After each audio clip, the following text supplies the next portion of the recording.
Assalamualaikum warahmatullahi wabarakatuh. A'udzubillahi Salam. minasyaitonir rajim. Bismillahirrahmanirrahim. Alhamdulillahi nahmaduhu wa nusalli wa nusallim ala rasulil karim amma ba'd. Jadi asatizah yang dimuliakan Allah Taala, pertama kali kita syukurlah kepada Allah Taala kerana Allah Taala masih lagi beri kita kesempatan untuk kita luangkan masa kita pada pagi ini untuk kita bermuzakarah tentang masalah akidah lah. Ahlussunnah wal Jamaah, khususnya Asy'ariyah, berpandukan kitab Syarah Irsyad, yang mana sedia maklumlah kitab Irsyad ni kalangan Imam Haramain rahimahullah ta'ala, dan syarahnya iaitu Imam Taqiyuddin Al-Muqtarah rahimahullah ta'ala. Dan satu lagi yang saya nak ingatkan, kita punya program ni bukan kuliah. Program kita ni muzakarah. Maknanya bukanlah saya mengajar tuan-tuan macam kuliah maghrib ke kuliah duha. Kita muzakarah, kita nak bahas tentang perkara-perkara yang berkaitan dengan akidah Ahlussunnah wal Jamaah, dan dengan harapan lah supaya kita asatizah Ahlussunnah wal Jamaah ni kita sepakat dalam mengeluarkan satu pendapat lah. Atau kalau kita nak khilaf pun boleh, kita boleh bahas dalam pertemuan kita ni, dan kita boleh bahaslah, tengok sesuai tak sesuai pendapat itu kita ketengahkan ke tidak, ataupun kita simpan khilaf kita itu kerana dia menyalahi jumhur ke atau macam mana ke, kita muzakarah supaya bila kita sampaikan kepada orang awam masyarakat Malaysia lah terutamanya, khususnya, kita ada kesepakatan. Kita tak nak jadi nanti ada kelompok tu kata lain, ada kelompok kata kalam pecah dua, ada kata kelompok kalam pecah empat. Kalau kita nak raikan kedua-dua pendapat pun, kita kena terangkan. Adakah khilaf tu khilaf mu'tabar atau tidak? Adakah yang antara dua tu mana yang rajih?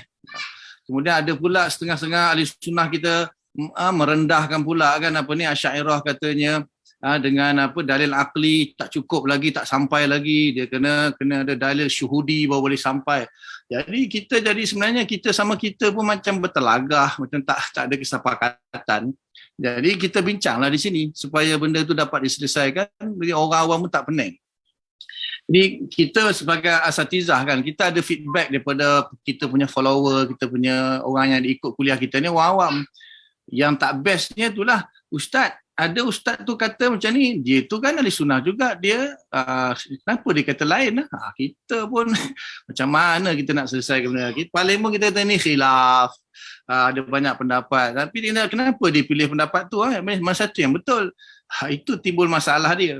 Jadi tujuan kita buat ni bukan nak kuliah ke, nak tunjuk siapa hebat ke, kata saya nak ngajar tuan-tuan ke, tidak.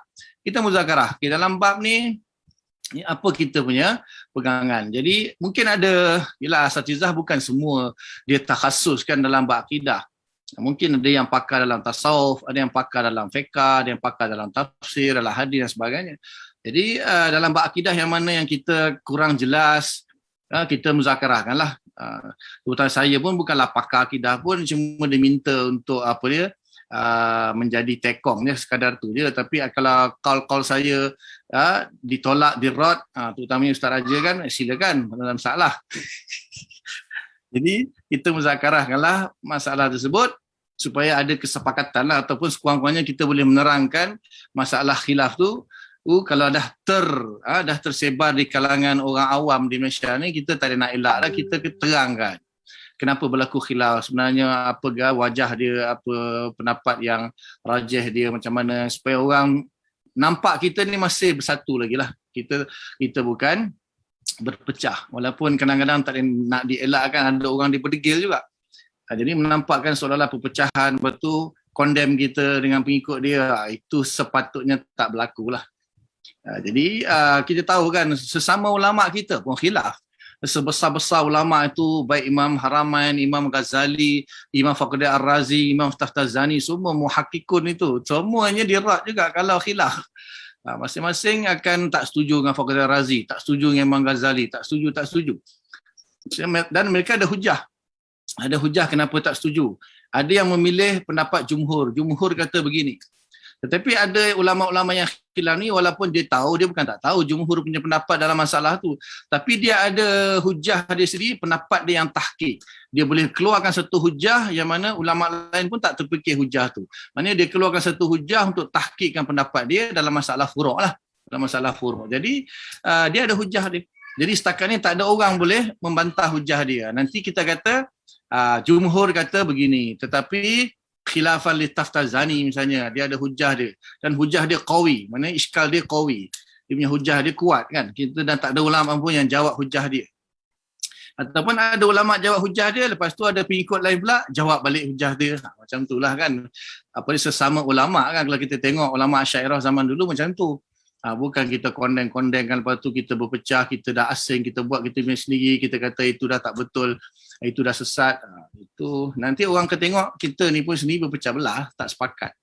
Jadi tujuan diadakan itulah dia, tentang muzakarah ni bukan pengajian apa-apa. Jadi kalau tuan-tuan tak setuju, tak apa, ataupun tak jelas, kita muzakarah kat sini lah dia. Boleh insyaAllah Boleh share screen ke? Nak tengok kita punya ni, teks kita.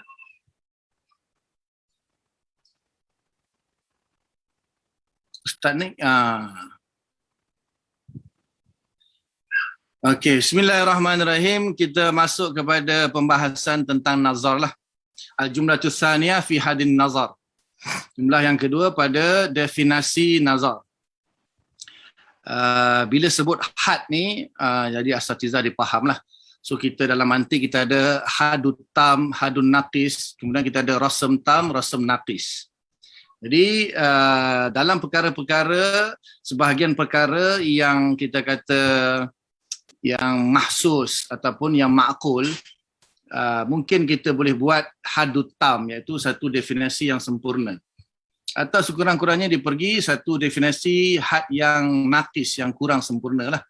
Ataupun perkara-perkara yang kita tak dapat nak gambarkan benda tu, akal kita bukan tak boleh fikir, cuma dia tak sampai.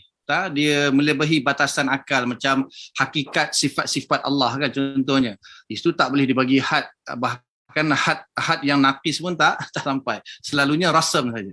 Sama ada rasam tam atau rasam, ulama usahalah untuk buat rasam tam bagi pembahasan tentang had ataupun definisi sifat-sifat Allah misalnya. So dalam hari ini kita nak bahas tentang hadun nazar. So nazar ni sebenarnya bahasa Melayu dia melihat sambil berfikir lah. Itu saya punya bahasa lah. Kalau tuan-tuan tak setuju boleh pangkang. Ataupun bahasa Inggeris atau bahasa Jawa dia panggil observation. Dia tak sama dengan see, look kan. Dia ada sama je, see lihat juga, look lihat juga. Tapi observe ni dia lebih dalam lagi. Melihat sesuatu dan sambil berfikir untuk mendapatkan sesuatu hasil natijah daripada penelitian kita itulah. Dia lebih kepada penelitian, dia tak semata-mata melihat saja.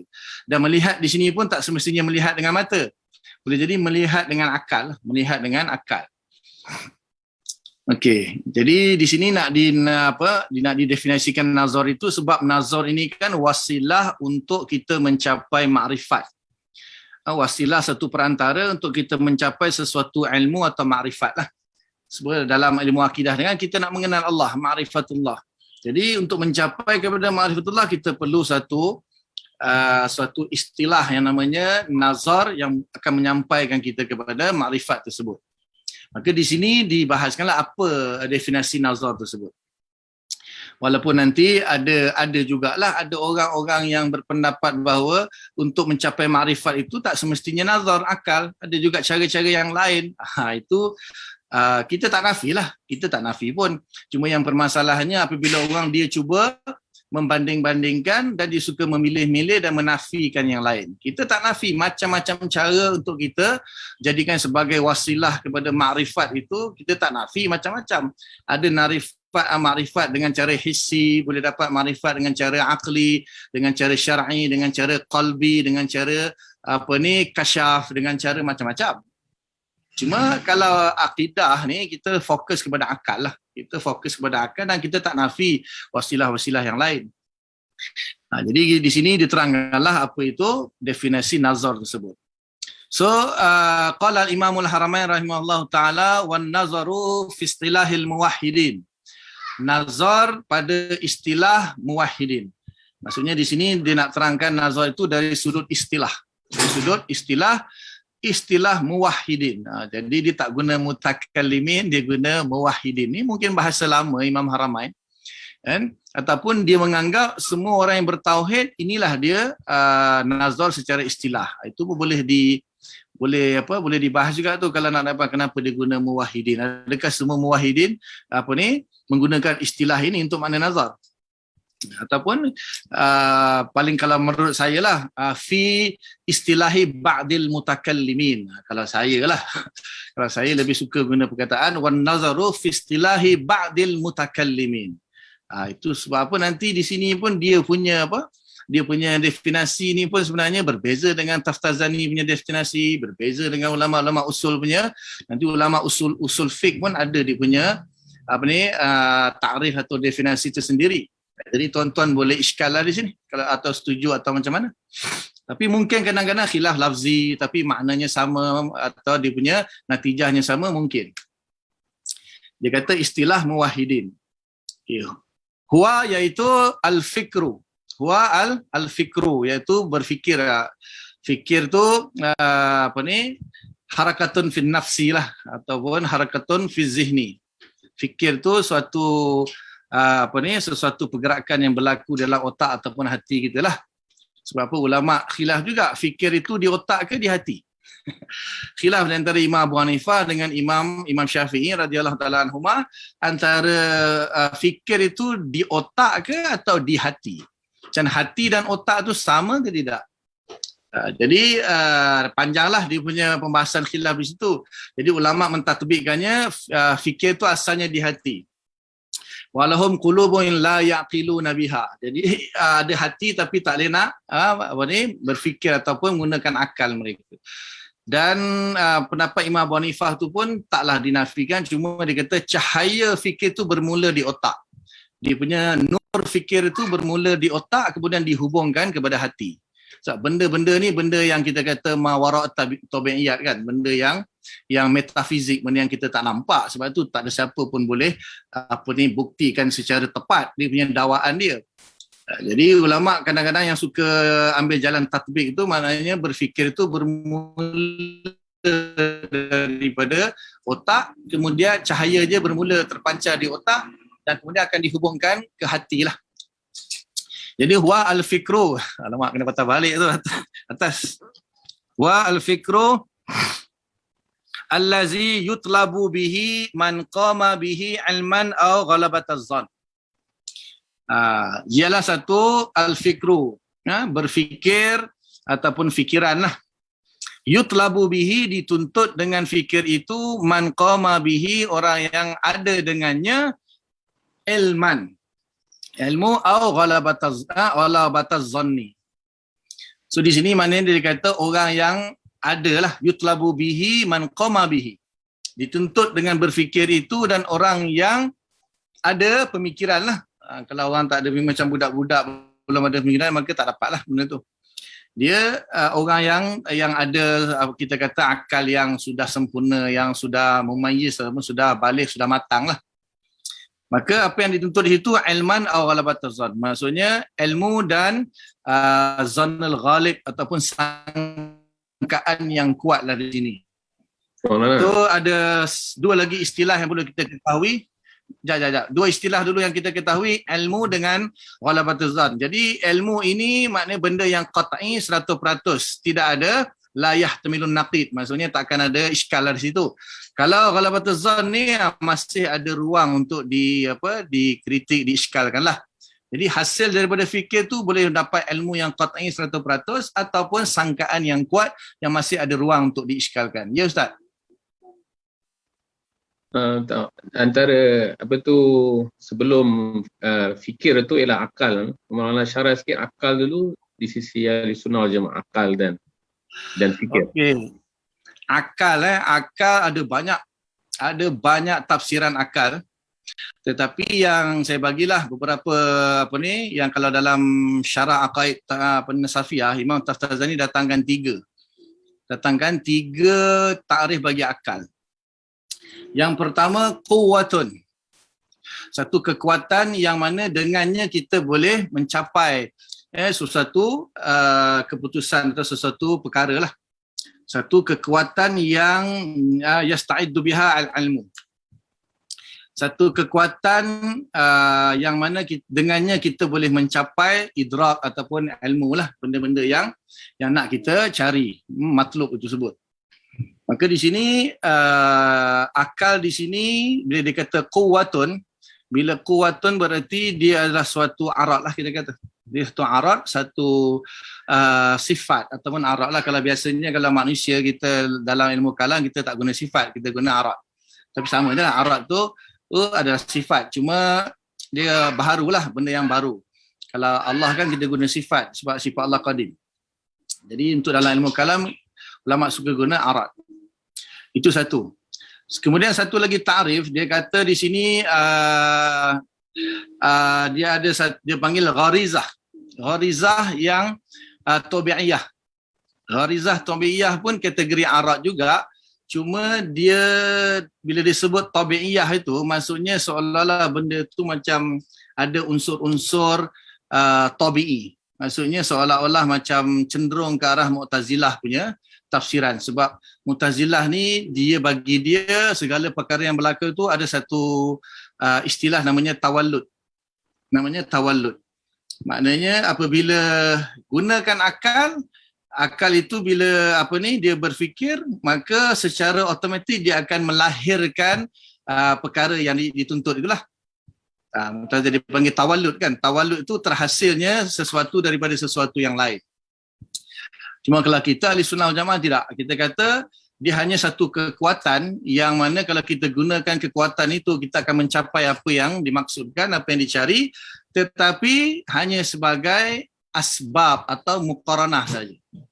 Hakikatnya Allah Ta'ala. Hakikatnya ahli sunnah Allah Ta'ala yang akan bagi dia punya hasil dia.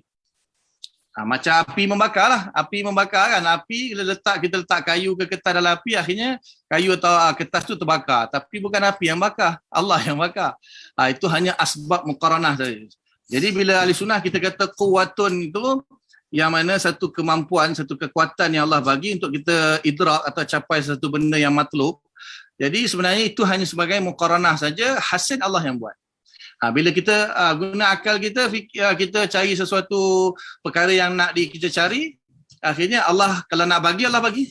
Allah ciptakan benda tu, jadi muqaranah. Dengan berfikir itu, dengan gunakan akal tu, kita akan terhasil matlub kita. Dan yang ketiga, kita kata, ini takrif yang lebih cenderung kepada falsafah lah, iaitu dia kata akal itu bukan arat, tapi akal itu dia jauhar mujarrad. Dia jauhar mujarrad. Ini pendapat falsafah. So akal ni bukan arat tapi dia jauhar. Dia jauhar tapi bukan jauharul far yang kita kata asas bagi jisim itu kan. Jisim itu dia tersusun daripada jauharul far atau bukan. Dia panggil jauhar mujarrad. Jauhar mujarrad ni dia benda yang tajarrud anil maddah, tajarrud anil makan wal zaman. Dia panggil jauhar mujarrad. Dan dia ada aklul awal, aklul tsani, aklul sampailah aklul asyir. Dia satu jauhar yang tersendiri. Jadi akal itu jauhar, itu menurut falsafah. Jadi kita pilih yang pertama itulah yang senang kan. Nak bahas panjang tu tentang pembahasan tentang jauhar mujarrad tu. So ahli sunnah wal jamaah kita kata hanya satu kekuatan, kemampuan, quwwatun lah, yang diletakkan untuk kita mencapai sesuatu yang matlub. Jadi dia jadi arat lah, tapi itu pun bukanlah dia yang memberi kesan, tetapi tetap juga Allah. Kalau Mu'tazilah sama hampir bila dia kata gharizah tabi'iyah tu seolah-olah ada kecenderungan ke arah lazim benda tu. Bila kita guna akal dia akan tawallud, dia akan keluarkan hasil daripada apa yang kita fikirkan. Kita kata tak, Allah Ta'ala yang bagi hasil. Ada orang fikir-fikir gunakan pecah kepala tak dapat tak faham juga. Sebab Allah tak bagi dia. Allah tak ciptakan kefahaman kat dia. Kita kata itu hanya asbab saja, dia muqaranah dengan apa yang Allah Ta'ala bagi. Itu akal lah. Dia nak tambah Ustaz Raja?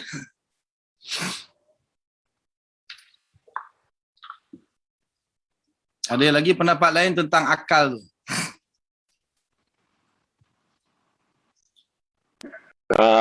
Mungkin berkenaan dengan akal sama ada sifat ataupun jauhar tu mungkin ada kaitan dengan mengatakan bahawa akal dengan roh sama kot. Kalau akal dengan roh sama, jadi mungkin dari pendapat itu yang mengatakan akal adalah jauhar kan. Kalau roh sama juga. Ahli falsafah mengatakan roh itu jauhar mujarrad. Imam Ghazali dalam satu qaul dia lah, dan satu Imam Fakhruddin Ar-Razi pun dalam satu qaul dia, salah satu qaul dia orang setujulah. Dia yang dikeluarkan saya tak jumpa lagi dalam kitab mana, tapi masyhurlah Imam Ghazali dia ada pendapat mengatakan, dia mengatakan bahawa roh itu jauhar mujarrad, tapi saya tak nak jumpa lagi kitab mana. Cuma Imam Ghazali biasalah, kalau ulama ni kalau dalam kitab-kitab macam Iqtisad dia tak bagi tahu. Dalam kitab-kitab yang memang dia karang, dia nak dedahkan pendapat itu kepada masyarakat, dia tak akan bagi tahu dia punya pendapat peribadi dia. Tapi ada masyhur ulama sandarkan Imam Ghazali, Fakhruddin Ar-Razi mengatakan bahawa ada qaul dia kata roh itu jauhar mujarrad. Tetapi jumhur kata tak. Pasal apa kita kata akal masih lagi jisim. Tapi jisim latif. Akal jisim latif. Kita ada satu jisim latif, satu jisim kasif. Kalau jisim kasif ni lah yang kita ni lah, yang di alam syahadah ni kan, itu jisim kasif. Tapi kalau di alam muluk macam alam ghaib ni, dia jisim latif. Dan ada setengah mengatakan udara pun jisim latif, cahaya pun jisim latif. Itu yang kata cahaya tu jisim lah. Cahaya pula ada khilaf, ada yang kata arad, ada yang kata jisim, ada yang kata cahaya arad pun ada, cahaya jisim pun ada. Macam itu dalam kitab-kitab falsafah dia bahas lah. Imam Fakhruddin Razi, Taftazani, Maqasid, itu semua dibahas. Jadi ahli sunnah kata ada jisim kasif, jisim latif. Jadi roh itu jisim latif, dan akal itu dia adalah arad bagi roh, kekuatan arad atau sifat bagi roh. Dia bukan jauhar dengan jauhar. Pasal apa kita kata arad itu dia tidak boleh qaim binafsih, dia mesti qaim bi ghairihi kan. Jadi arad akal itu qaim pada roh, dia tak qaim pada jasad. Dia tak boleh qaim sendiri. Dan kita kata tidak boleh jauhar qaim ala jauhar, tak boleh. Atau jisim qaim ala jisim, itu bukan pendapat ahli sunnah. Tapi falsafah kata boleh. Boleh qiyamnya jauhar ala jauhar. Sebab tu dia kata akal itu jauhar, roh pun jauhar. Jauhar maksudnya jauhar mujarrad lah. Jadi boleh qiyamnya akal ala roh, dua-duanya jauhar. Atau dua benda yang berlainan, ataupun saling dia tashbih. Dia macam musyabbakah dia antara akal dengan roh itulah. Wallahu alam. Itu kena bahas panjang lagi lah dalam sama ada akal itu jauhar ataupun arad. Begitu juga dia ada kaitannya dengan roh. Sebab bagi kita ahli sunnah, roh itu jisim latif dan akal itu arad bagi roh yang berada pada jisim latif. Tapi dia hanya satu kuwah untuk daripada akal itu, nantilah kan dia asbab ilmu. Akal dengan asbab ilmu. Jadi dengan akal itu dia akan membentuklah ilmu. Jadi seolah ilmu itu adalah hasil bil masdari ta'aqqul itu. Ilmu itu hasil bil masdari ala ta'aqqul. Sebab apa kan ilmu terhasil daripada akal. Akal tu asbab ilmu. Jadi asbab, ada musabab. Jadi kan wujudnya asbab, wujudnya musabab, tidak wujud asbab, tidak wujud musabab. Itu kan dia muttarid dan munakis. Dalam bab sebab ni dia muttarid munakis. Kalau syarat kan, syarat ni dia munakis saja, tidak muttarid. Bila tidak ada syarat, tidak ada masyrut. Tapi tak semestinya ada syarat, ada masyrut. Boleh ada, boleh tak ada. Tapi asbab musabab dia mesti. Dia muttarid munakis. Maksudnya ada sebab, ada musabab. Tak ada sebab, tak ada musabab. Jadi oleh kerana akal ni asbab ilmu, jadi bila kita gunakan akal kita, dia akan menghasilkan ilmu. Jadi ilmu itu satu arad yang lain yang terhasil daripada akal. Jadi boleh kata ilmu itu hasil bil masdari daripada ta'aqqul itu sendiri. Tapi tak tahulah kalau akal itu jauhar, macam mana dia nak menghasilkan ilmu yang maknanya akal yang merupakan jauhar mujarrad itu menghasilkan ilmu yang merupakan arad. Itu kena tanya falsafah atau orang yang berpendapat begitulah. Lagi satu, bila akal itu dinisbahkan kepada roh, jadi qiyamul jauhar ala jauhar. Kita kata mustahil qiyam jauhar itu dia qiyam binafsi. Arad qiyam bi ghairihi. So arad qiyam pada jauhar. Arab qiyam kepada, maksudnya akal qiyam kepada roh. Yang mengatakan apa itu, akal itu jauhar, wallahu alam. Kena bahas lagi lah, panjang. Ada soalan Maulana lagi tentang apa beza apa tu jisim latif dan juga jauhar. Beza dia. Jisim kita kata, okay, bila kita panggil dia jisim, kita tahu dia murakkab. Sebab ta'rif definisi jisim tu dia murakkab. Bila dia murakkab, maknanya dia ada ajza' dia lah. Tapi dia orang ni jauhar mujarrad ni dia tajarrud anil makan, tajarrud anil zaman, tajarrud anil maddah. Bila tajarrud anil maddah ni maknanya dia bukan murakkab, so dia basit. Dia benda yang basit. Dia bukan murakkab. Bukan basit, maksudnya basit yang mukabil dengan murakkab lah. Jadi bagi dia orang, benda-benda jauhar mujarrad ni benda yang basit. Jadi dia bukan jisim. So dia tak ada kelaziman jisim sebab dia tajarrud anil makan, tajarrud anil zaman. Kita katakan makan dan zaman itu kita kata lazim yang bayin. Lazim yang bayin bagi jisim adalah apa ni, bertempat, bermasa kan. Tahayyus itu kan kelaziman jisim. Itu kita panggil dia jisim sebab dia murakkab dan dia ada kelaziman jisim. So bila dia kata jauhar mujarrad tu dia boleh lepas daripada tahayyus, dia boleh terlepas daripada bertempat dan silat-silat dia boleh terlepas daripada hudus. Dia boleh kata jauhar mujarrad tu qadim. Jauhar mujarrad qadim dia hanya sebagai ma'lul bagi illah wajibul wujud. Itu bagi kita tak setuju. Kita tak setuju. Tapi dan dalil-dalil kan jelas apa ni, roh dinaik, dicabut, diangkat ke langit, roh turun, roh datang, masuk keluar, itu kan sifat jisim. Cuma dia bezanya dengan jisim kasif lah, tak samalah. Sebab jisim kasif dengan jisim kasif, kita nak tembus dinding tak boleh, kita nak keluar rumah kita kena buka pintu. Kan? Tapi roh nak keluar rumah tak perlu buka pintu. Roh nak keluar rumah, malaikat nak masuk rumah, kita tak boleh, dia tak perlu buka pintu kan. Macam mana ayat dia, ainama takunu yudrikumul maut wa in kuntum fi burujin musyayyadah. Betul? Jadi malaikat tu nak cabut roh kita, kat kita masuk dalam kubur yang dikunci rapat, kubur yang kukuh pun dia tak perlu buka pintu. Woi, buka pintu, aku nak cabut nyawa kau ni. Dia masuk je. Maksudnya jisim kasif dia boleh kontak dengan jisim kasif.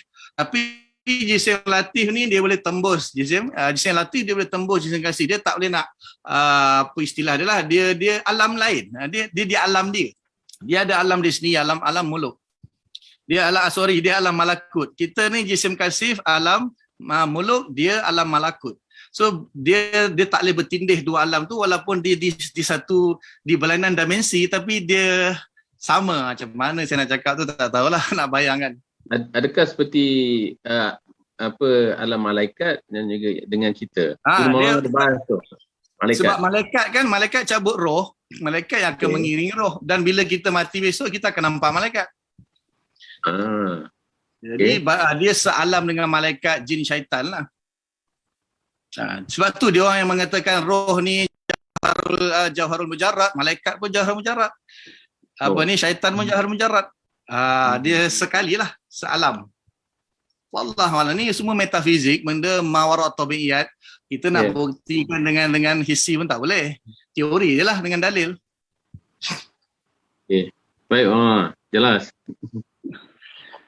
Okey, di sini saya bacalah Imam Taftazani punya ta'rif bagi akal itu. Wa huwa quwwatun lin nafsi biha tasta'iddu lil ulumin wal idrakat. Ini Imam Taftazani datangkan salah satu ta'rif akal tadi. Wa huwa quwwatun lin nafsi, maksud satu kekuatan bagi roh. Kekuatan bagi roh, biha dengan kekuatan tersebut tasta'iddu lil ulum. Dia tasta'iddu, membuat persediaan bagi ilmu wal idrakat dan juga idrak. Kemudian satu lagi, wahwal ma'niyu biqaulihim sifatun gharizatin. Sifatu gharizatin yatba'uha al-ilmu bid-daruriyat inda salamatil alat. Itu salah satu daripada ta'rif akal juga. So dia kata sifat gharizah. Gharizah ni tabiat lah, benda yang tabi'i. Dan yatba'uha al-ilmu, apa tu? Yatba'uha al-ilmu. Jadi bila yatba'uha al-ilmu itu menunjukkan dia seolah-olah lazim. Bila ada tabiat tu akan terhasil ilmu seolah-olah macam illah dengan ma'lul. Kalau Mu'tazilah dia kata ni lah tawallud lah. Terhasilnya ilmu itu disebabkan adanya gharizah, itu terhasillah ilmu daripada gharizah itu sendiri secara jalan tabiat. Bab tabiat ni kan kita tolak, tabiat dengan ilah ma'lul ni kan kita tolak. Kalau falsafah ilah ma'lul, kalau tabi'in kata ala sabil tabiat, dan dia hampir juga kepada pendapat Mu'tazilah kata yang benda tu semua tawallud kan. Terhasil daripada satu benda tu menghasilkan benda yang lain. Kemudian yang ketiga, jauharun tudraku bihi al-ghaibat bil wasaid wal mahsusat bil musyahadah. Ni yang ketiga ni lebih kepada falsafah lah sebab dia kata jauhar. Jauharun tudraku bihi al-ghaibat bil wasaid wal mahsusat bil musyahadah. Itu takrif akal yang ketiga. Okey, dah masuk kepada akal, kita masuk kepada nazar balik ya. Sebab nazar kan guna akal. Jadi kalau kita tak faham akal tu, macam mana kita nak faham nazar kan? Cuma antara zihni dengan akal. Itu pun ada khilaf juga tu. Adakah zihni itu akal, adakah akal itu zihni, pun ada khilaf. Setengah ahli sunnah kata zihni dengan akal sama. Ada kalau setengah kata tak berbeza. Dan falsafah mengatakan beza. Sebab apa yang terhasil di zihni tak sama dengan apa yang terhasil di akal. Sebab akal ini hanya menghukumi saja. Akal dia menghukum. Akal hanya menghukum sama ada benda tu wajib atau mustahil atau harus. Maksudnya hukum bagi akal wujub, istihalah dengan jawaz. Akal menghukum saja. Tapi kalau zihni dia boleh tasawur. Zihni dia boleh tasawur. Bahkan dia boleh tasawur benda yang mustahil. Itu zihni menurut ahli falsafah, dia boleh tasawur, dia boleh bayangkan benda-benda yang mustahil. Tapi kalau akal tak. Sebab tu akal kan la yatasawwaru. Sebab tu apabila Imam Sanusi menafsirkan hukum akal tu la yutasawwaru fil aqli wujuduhu la yutasawwaru fil aqli adamuhu tu, ulama tak apa setuju. Ulama tak apa setuju. Sebab apa? Asalnya akal tu dia menghukum. Jadi tasawur belum sampai tahap hukum. Hukum tu dia kena tasdik. Bila menghukumi berarti tasdik. Lepas tu ulama pun kata ai bermakna tasdik kan. Bila la yutasawwaru maksudnya la yusaddiqu atau la yusaddaqul aqlu biwujudihi atau biadamihi. Dia asalnya kalau kita nak kata hukum tu dia akal lah. Di mana dia mentasdikkan. Tapi biasalah sebelum tasdik kan tasawur dulu. Jadi tasawur itu zihni. Lepas tu tasdik itu akli. Tapi ada yang kata akal dengan zihni itu sama. Itu masalah sikit. Sebab apa? Kita boleh tasawur benda-benda yang mustahil. Tapi akal tak boleh. Akal tak boleh tasawur, bahkan tak boleh tasdik benda-benda yang mustahil. Tu yang pisahkan, bezakan antara zihni dengan akal. Kemudian satu lagi, bila benda tu berkaitannya dengan fil kharij. Kalau kaitan dengan fil kharij, sebab tu bila Imam Sanusi katakan al-wajib wa ma la yutasawwar aqlu, jadi ulama kata tak. Kalau sebut al-wajib, al-mustahil dalam bentuk isim fa'il, dia benda yang fil kharij, maka di situ tak sesuai dengan tasawur. Dia ma la yaqbalul intifa ataupun ma la yaqbalul isbat ataupun yaqbalul ma'an. Benda yang tidak menerima penafian atau menerima penafian fil kharij lah maksudnya. Benda yang wajib, mustahil kan isim fa'il. Jadi dia berada di kharij. Kalau tasawur tu kan berada di dalam akal, dalam kepala otak aja. Boleh kita kata dalam bentuk masdar, wujub, istihalah dengan jawaz. Tapi kalau wajib, mustahil, jaiz, itu kan benda yang murakkab antara zat dengan sifat. So wajib itu sesuatu yang bersifat wujub. Mustahil itu sesuatu yang bersifat istihalah. Kalau jaiz itu sesuatu yang bersifat jawaz ataupun mungkin itu sesuatu yang bersifat imkan. Jadi dia dah murakkab dah antara sifat dengan zat. Isim fa'il lah. Isim fa'il ni benda ni wujud fil kharij. Sebab tu lebih tepat lagi kata yang wajib itu ma la yaqbalul intifa. Sesuatu yang tidak menerima penafian fil kharij. Kalau mustahil ma la yaqbalul isbat fil kharij. Benda yang tak menerima isbat fil kharij. Sebab dia nak menyelamatkan daripada tasawur benda yang mustahil itu. Dan setengah ulama pula dia oleh kerana benda macam tu dia bahagikan antara istihalah dengan imtina'. Mana benda yang mustahil dan mumtani' ada beza. Kalau mustahil tidak akan ada fil kharij tetapi masih boleh tasawur di akal. Tapi kalau mumtani fil kharij pun tak boleh, fil aqli pun tak boleh. Fil zihni pun tak boleh. Okey guys, setakat tu? Ada yang nak tambah atau tak setuju? Maknanya Maulana, kalau kita kata tasawur fil aqli wa tasawur fil zihni, dia ada beza ke? Dari segi sebab tasawur akal, fil aqli wa tasawur fil zihni. sebab tasawur belum menghukumi lagi Ustaz. Belum. Tasawur belum menghukumi. Sedangkan kita bahas akal ni tugas dia menghukumi. So menghukumi tasdik. Kita kata menghukumi setelah tasdik. Sebelum tasdik tasawur kan tak ada hukum, baru tasawur saja. Sebelum dikategorikan sebagai akal lagi, sebab akal hanya hukum. Dia menghukumi benda tu, adakah kalau dari segi lihat dari segi hukum, wujub, istihalah, jawaz atau mungkin imkan. Kalau setelah dihukumi jadilah wajib, fil kharij, mustahil. Mustahil tak adalah fil kharij kan, ini majaz lah. Kemudian satu lagi jawaz ataupun benda yang jaiz atau benda yang mungkin. Tasawur belum lagi hukum Ustaz. Bila belum hukum, maka belum sampai akal lagi. Tapi itulah Imam Sanusi kan. Imam Sanusi bila kata macam tu, ulama kan ada la yusaddaqu. Iaitu maksudnya tasdik. Nak kena tengok balik ni mana? Yang betul dalam Ummul Barahin tu, dalam syarah Ummul Barahin, tengok Dusuki. Dalam syarah Ummul Barahin, bila Imam Sanusi dia bahas tentang hukum akal, mula-mula dia kata wujub, istihalah dengan jawaz. Lepas tu bila ta'rif pula dia tak sebut wujud, dia kata wajib. So bila disebut wajib, jadi satu iskal lagi. So bila wajib atau guna isim fa'il punya sirat, dia mesti fil kharij. Dia dah tak tak fi zihni lagi dah. Baca Dusuki lah. Dalam Dusuki tu dia bahas.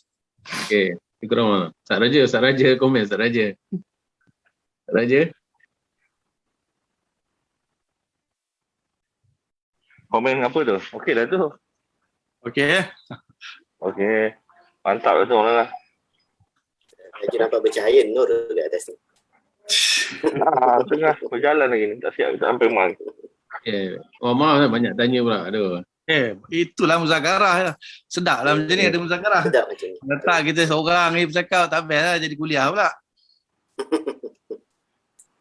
So kalau tasawur ni dekat zihin tu maknanya dekat otak lah kan. Limah lah kan. Maknanya ada point lah kan, khilaf-khilaf tu misalnya ada juga kita terpaksa juga terima pendapat-pendapat tu. Walaupun dalam syarah Aqad Safiyah pun dalam Hasyiah Ramadan, Hasyiah Kastali, Hasyiah Khayali semuanya kata dah itu falsafah punya pendapat. Ahli sunnah kita sama aja akal dengan zihin. Itu kat situ kan, itu kalau orang tu tasawur benda yang mustahil macam mana tu. So at least ada ada juga sandaran kita mudah nak bezakan benda yang sebab orang macam orang kafir kan. Dalam adakah kita kata akal boleh menerima benda mustahil, iaitu kan wujudnya Tuhan yang kedua, ta'addud ilah tu kan mustahil. So tapi dalam kepala otak orang kafir kan ada. Dia percaya Tuhan dia tak percaya Allah. Jadi dia boleh percaya tu di mana? Percaya tu di hati dia ke, di zihn dia ke, atau di mana? Sedangkan kita kata akal tidak boleh tasawur dan tasdik benda yang mustahil atau benda yang bersifat istihalah. Tapi macam mana orang-orang kafir boleh menganggap ada Tuhan selain Allah? Tu di mana kepercayaan dia tu? Di akal dia ke, di zihn dia ke, di mana? Betul?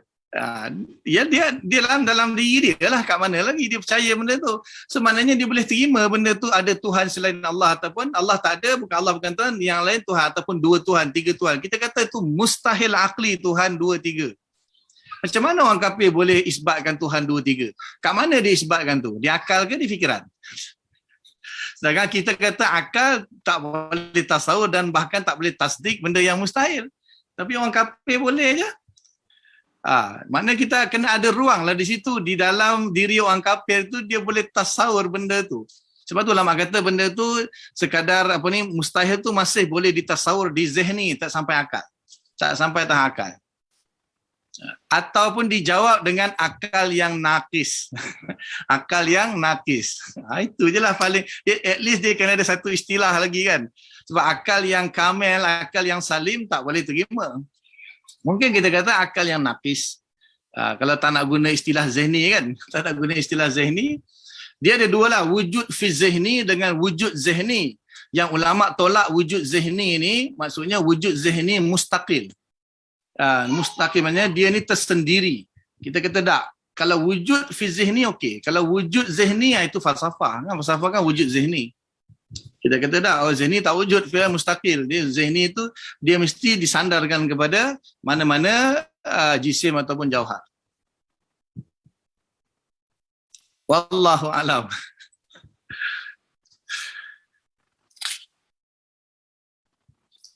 Okey, kemudian dia kata dua tu lah, ilmu dengan ghalabataz zan tu semua tahu kot. Ilmu qat'i dan benda yang 100% yang la yahtamilun naqid lah, benda tu tak boleh kita batalkan lah.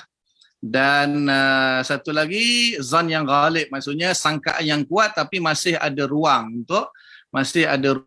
untuk dipertikaikan. Di sini yang akan diiskal banyak ni. Macam mana boleh nazar itu membawa kepada zanul ghalib? Sepatutnya nazar itu membawa kepada ilmu yang yakini sahaja. Nanti akan diiskalkan nanti. Maknanya macam mana kita nak tetapkan bahawa benda itu benda yang yakini dan ghalabatul zan. Tapi mungkin dari sudut lain lah, istimal penggunaan zon yang ghalib itu, nazar-nazar yang tertentu, benda-benda yang ijtihadi saja, adalah kat bawah tu nanti diterangkan. Qauluhu fi istilahil muwahhidin. Okey, boleh scroll naik atas. Fihi ihtirazun min mahamilin nazar fil lughah.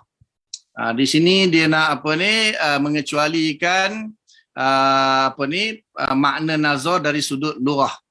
Fi min mahamilin nazar fil lughah. Jadi mahmal nazar dari segi lughah itu dia nak kecualikanlah, sebab apa, sebelum ni kan rasanya semua ulama, semua ustaz tahulah bila kita tengok pada sesuatu lafaz itu, maka lafaz itu dilihat dari segi lughah, dari segi syarak, dari segi uraf. Maka lughah ada hakikat, ada majaz, syarak ada hakikat, ada majaz.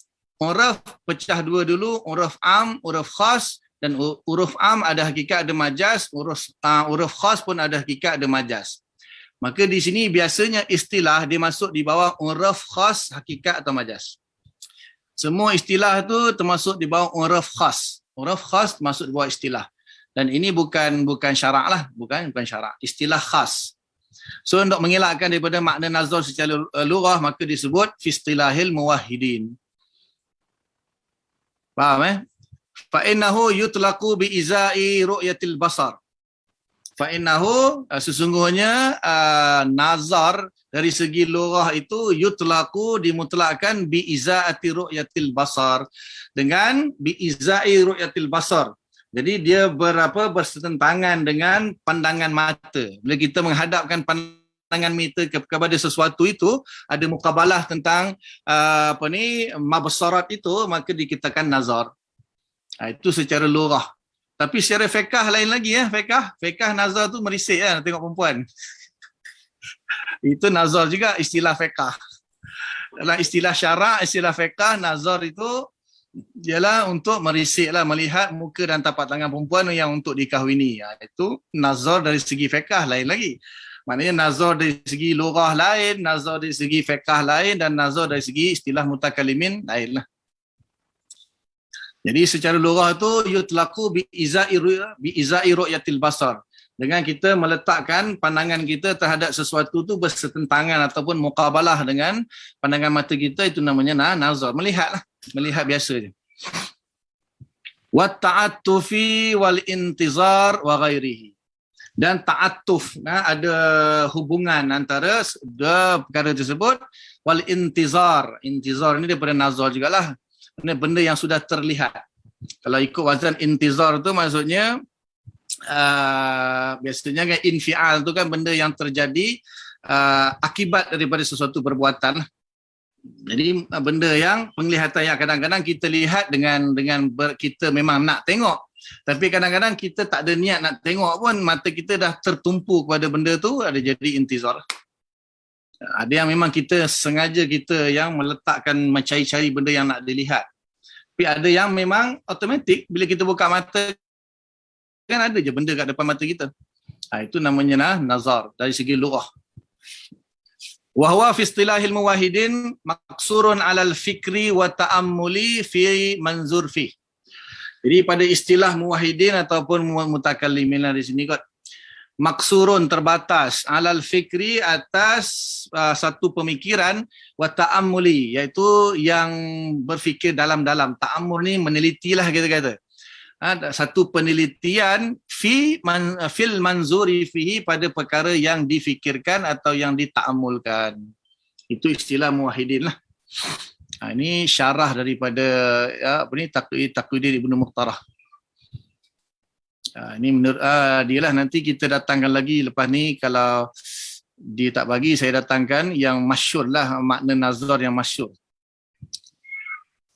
Okay. Qauluhu al-fikru allazi yutlabu bihi maqama bihi ilman fihi ihtirazan min mazhabil mu'tazilah. Maka di sini kita mengecualikan mazhab Mu'tazilah, fa inna indakum, kerana di sisi Mu'tazilah kullu sifatin, setiap sifat, min syartiha, daripada syaratnya, al-hayah, yang syaratnya adalah hidup, iza qamat bi juz'in, jika dia berdiri padanya satu bahagian daripadanya, au jabat al-hukmu lil jumlah, maka mewajibkan hukum secara jumlah. Itu Mu'tazilah punya lah. Ya, Mu'tazilah maknanya kita kata di sini yutlabu bihi man qama bihi ilman. Tapi Mu'tazilah kata tak. Dia kata lain. Kullu sifatin min syartiha al-hayah. Setiap sifat yang mana syaratnya mesti hidup lah. Iza qamat bi juz'in au jabat al-hukmu li jumlah. Jika ada bahagian daripada tu, maka mewajibkan hukum secara jumlah. Ini yang tawallud tu. Maksudnya bila ada je benda tu akan terhasil lah dia punya hukum dia tu. Itu menurut Mu'tazilah. Wan nazaru minas sifatil lati min syartihal haya. Dan nazar itu macam basar lah, lebih kurang basar. Idrak lah. Kan bila syarat daripada idrak tu kan hidup. Jadi nazar tu termasuk idrak juga, ataupun basar ataupun nazar lah. Minas sifat allati min syartihal hayah, daripada sifat-sifat yang mana syarat dia hidup lah. Batu kan tak boleh melihat kan. Batu tak boleh melihat, benda-benda yang tak hidup ni kan kita kata tak boleh melihat. Tapi itu pun fihi nazar juga. Kan ada saja kan benda-benda benda-benda yang tidak hidup tu kan. Habis tu dia boleh jadi saksi dekat akhirat ni kan. Allah kata dalam surah Yasin, Allah firman apa? Al-yawma nakhtimu ala afwahim wa tukallimuna aydihim wa tashhadu arjulukum bima kanu ya'malun. Menjadi saksi terhadap apa yang kamu buat. Macam mana bumi boleh jadi saksi terhadap apa kita buat kalau dia tak nampak kita buat apa? So macam mana bumi menjadi saksi terhadap perbuatan kita di akhirat kalau kita kata bumi tak nampak apa kita buat? So bumi tak hidup tapi dia boleh nampak kita buat apa. Betul? Itu satu pembahasan lagi lah. Adakah benda tu kita kata hanya sekadar hukum adat saja? Maksudnya syarat bagi sesuatu itu untuk melihat atau nazar, dia mesti hidup. Atau kita kata nazar berfikirlah di sini, dia mesti benda yang hidup. Benda yang tak hidup tak boleh fikir. Betul ke? Habis tu kalau waktu Dajjal keluar, kan Imam Mahdi bunuh Nabi Isa bunuh Dajjal, lepas tu bunuh semua orang Yahudi, lari belakang pokok. Lepas tu pokok cakap belakang Yahudi bunuh dia. Batu tu cakap belakang aku ada orang Yahudi bunuh dia. Macam mana batu tu boleh kenal tu orang Yahudi? Mana tahu orang Hindu ke orang lain ke? Baru nak tanya. Ada. Orang lain dah sebut. Itu kena tanya orang tasawuf lah. Orang tasawuf dalam ni banyak. Dia boleh jawab kan? Ya. Itu bukan kurniaan Allah ke? Itulah kita nak bahas dari kalau dari segi tu kan ahli sunnah kan semua. Maknanya Allah Ta'ala nak jadikan batu melihat pun kita kata adakah benda tu mustahil. Allah kan al-yawma nakhtimu ala afwahihim wa tukallimuna aydihim. Tangan bercakap. Jadi kita tahu kan syarat samak, basar, kalam itu semua syarat dia hidup. Syarat dia hidup. Apalagi sifat idrak semuanya syarat dia mesti hidup kan. Sifat hayah kan, sifat syarat bagi zat bersifat dengan sifat idrak. Jadi macam mana kita nak kata benda yang tak hidup boleh tak bersifat dengan sifat nazar? Sedangkan macam-macam kan, walakin la yafqahuna tasbihahum kan. Macam mana ayat Quran tu, setiap sesuatu daripada yang di langit dan bumi semuanya bertasbih kepada Allah, tapi walakin la yafqahuna tasbihahum. Itu maknanya ada persoalan-persoalan lah yang boleh ditimbulkan. Kalau siapa yang boleh keluarkan hujah untuk membahas tu, cantik juga. Adakah maknanya syarat ni syarat adat ke atau syarat akal? Maksudnya benda tu mustahil benda yang tak hidup boleh bersifat dengan sifat nazar. Di sini disebut nazar lah kan. Wan nazaru min sifatil lati min syartihal hayah. Adatan ke, aklan ke atau macam mana? Boleh? Ada siapa yang nak bagi poin-poin?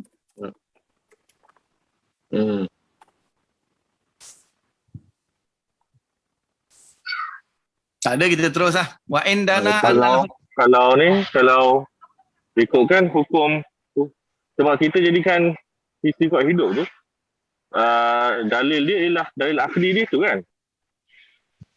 So bila dalil akli dia tu bukan wajib akli ke?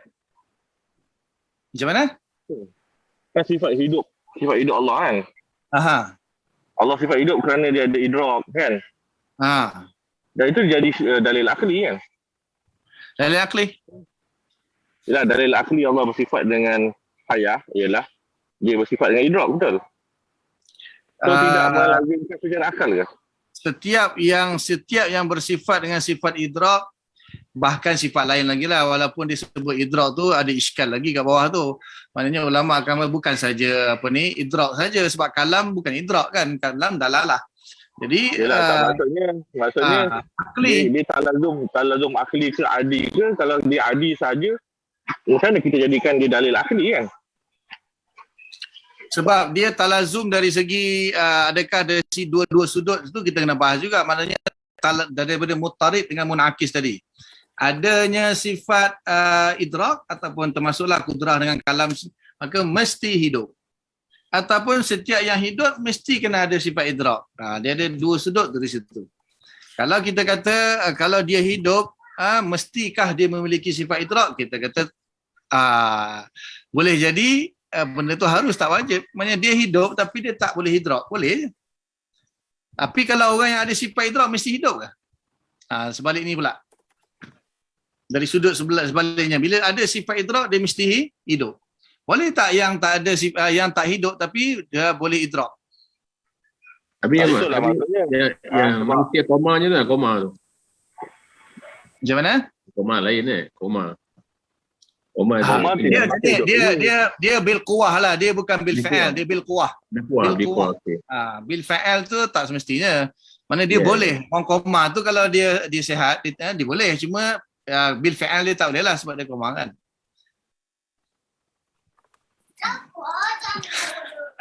Allahualam, banyak saya persoalan dalam bab akidah ni sebenarnya banyak.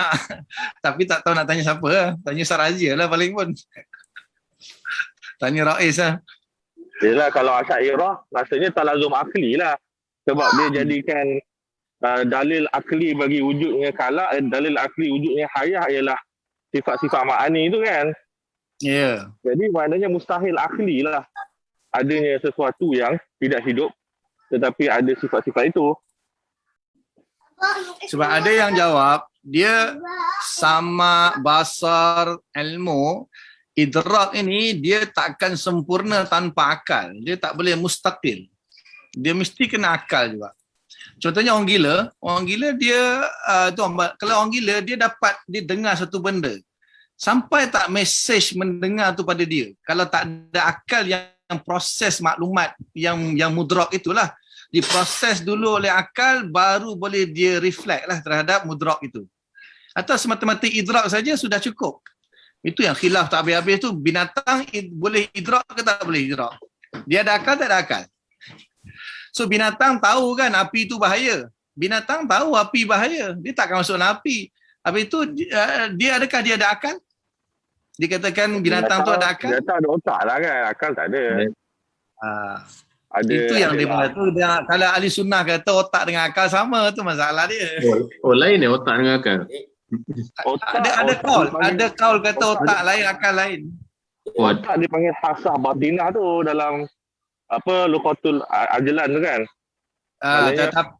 Tapi dalam Hasyiah Taftazani, Hasyiah ala Syarah Taftazani, rot semua. Dia orang kata tak. Kita tak menerima tu hasiah batinah, kita tolak. Kita semua kembali kepada akal. Semua kembali kepada akal. Tidak ada istilahnya hasah batinah tu ahli sunnah tolak. Itu hanya falsafah. Itu dalam Hasyiah Ramadan, Hasyiah Kastali semua, Hasyiah Hayya Khayali. Dia orang berat tu, dia kata semua tu kita kembali kepada akal juga. Dia tak ada istilahnya hasah batinah tu. Kecuali ada khilaf, saya cakap. Ada khilaf dia di sisi fuqaha mungkin. Dia ada hasah batinah, kita tolak hasah batinah dalam baca dalam Hasyiah Syarah Aqid Nasafiyah. Dan Tapi ini kalau yang takrif kata akal, hasah batinah ni falsafah. tapi kalau takrif akal ialah satu cahaya yang terbit daripada akal dan pergi kepada hati. So dia bezakan antara terbit daripada otak tapi pergi ke hati. Jadi ada yang mengatakan di mana letaknya akal, ada yang kata di otak, ada yang kata di seluruh badan.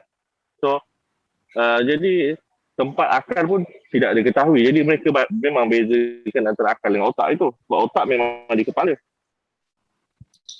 Akal bukan berintibari ke? Yalah, Akal arat wujudi. Akal arat wujudi. Kalau arat dia wujudi. Yalah, tapi adakah dia di otak ataupun dia di keseluruhan tubuh kita? Itu pun dibahas oleh ulama. Akal di roh. Akal di roh, dia tak ada di jasad. Yalah, maksudnya mereka mengatakan cahayanya di akal. Roh sendiri pun kita tak tahu di mana. Roh tu dalam jasad kita di mana pun kita tak tahu. Khilaf besar tu roh di mana. So sebab tu mereka membezakan otak. Di mana. Sebab tu mereka membezakan otak dengan akal. Sebab otak ni lain, akal ni sifat itu. Itu Ustaz boleh baca, tak setuju dengan Ramadan, tak setuju dengan Khayali, semua muhasyi hebat tu kan. Abdul Rahim Sayalkuti, boleh rat lah. Dan saya tak rat mana-mana, saya nukilkan je. Saya pun mula-mula setuju, tapi alamak, ahli sunnah tak akui lah hasah batiniah. Lepas baca Hasyiah ni kan, saya ada buat pengajian syarah aqid tu, bacalah Hasyiah dia, alamak. Ini semua kau falsafah. Sebab kita kata apa? Kembali kepada, tapi kita tak rat. Dia dalil dia tak boleh nak, kita tak boleh nak ilzamkan dia pun tak boleh, dan kita nak isbatkan kita punya pendapat pun tak boleh. Kita kata apa? Dalil ghairu tam. Dalil dia wujudnya hasiah batinah ni, dalil dia ghairu tam. Kita kata ada imkan kembali kepada akal juga. Itu kan saya cakap. Binatang ada otak ke tak ada? Itu khilaf panjang. Ustaz tak selesai sampai sekarang. Tak boleh. Maksudnya nak cerita pasal binatang ni kan, akal binatang ni. Dia berakal ke tak berakal? Binatang masih ada otak, semua tak ada akal saja di sisi kita kan. Tu. Otak kena isbatkan hasah batiniah tu So kalau haiwan dia tahu apa dia nak buat tu, dia macam mana? Sebab dia ada otak, dia kita kata dia ada otak tapi dia tak ada akal. Tapi at the same time dia boleh fikir juga bahaya ke tak. Yang itu habis tu dia kata sang kancil lebih cerdik daripada buaya, macam mana tu?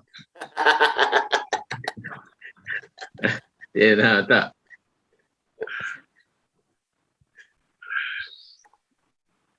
Itu memang satu pembahasan ni lah kita kata falsafah, nampak tu. Bila kita bahas ilmu kalam, ilmu ni, kita akan pergi ke falsafah juga. Binatang ada kata-kata ini falsafah. Sebab tu bila ulama kita dia akhirnya terpaksa pergi ke falsafah, nak tahu kan hakikat sebenar. Lepas tu kita dituduh, ini apa? Ini adalah falsafah. Sebab apa kita duk bahas tentang falsafah. Jadi terbawa-bawa lah kan, daripada akal, nazar, nak sampai marifat. Akhirnya binatang macam mana pula? Dah ulama bahas. Semua ulama mutakallim. Imam Fakhr Razi pun bahas dalam kitab dia. Binatang ada dalam kitab Matalibul Aliyah dia bahas. Dalam Matalibul Aliyah bahas. Tafsir ni dalam Maqasid saya tak pasti. Maknanya akal ni dikhaskan pada manusia lah. Gitu lah. Apa dia? Akal ni untuk manusia lah maksud dia. Akal ni untuk manusia sebab apa kan kita kata syarat taklif dia apa? Syarat taklif tu apa? Berakal. Habis tu binatang ada akal tak ada akal? Dah tahu Ustaz Belantuk si keluar. Kalau binatang tak ada akal maka dia kena taklif lah. Kalau tak ada akal langsung, binatang tak ada taklif sebab tak ada akal. Kan? Ya, sebab saya nukilkan je dalam hasiah apa ni ala syarah Aqaid Taftazani ni, antaranya Syekh Ramadan kan, dia bagi tahu ahli sunnah punya pendapat, kita tak isbatkan hasah batiniah akal tu, zihni tu kita tak otak tu kita tak isbat, tapi falsafah isbat. Sebab tadilah kan, benda yang boleh tasawur, benda yang mustahil kan, itu menunjukkan bukan akal. Sebab kita kata akal tak boleh tasawur, tak boleh tasdik benda yang mustahil. Tapi boleh-boleh aja dia orang kafir tasawur kan. Maka ada benda lain. Tapi dia kata tak, itu semua kembali kepada akal. Ahli sunnah kata tak, semua kembali kepada akal. Tak pastilah yang dimaksudkan tu, ada mungkin Maturidi ikut. Kalau Asy'ariyah mungkin ada juga pendapat yang mengisbatkan beza antara otak dengan akal.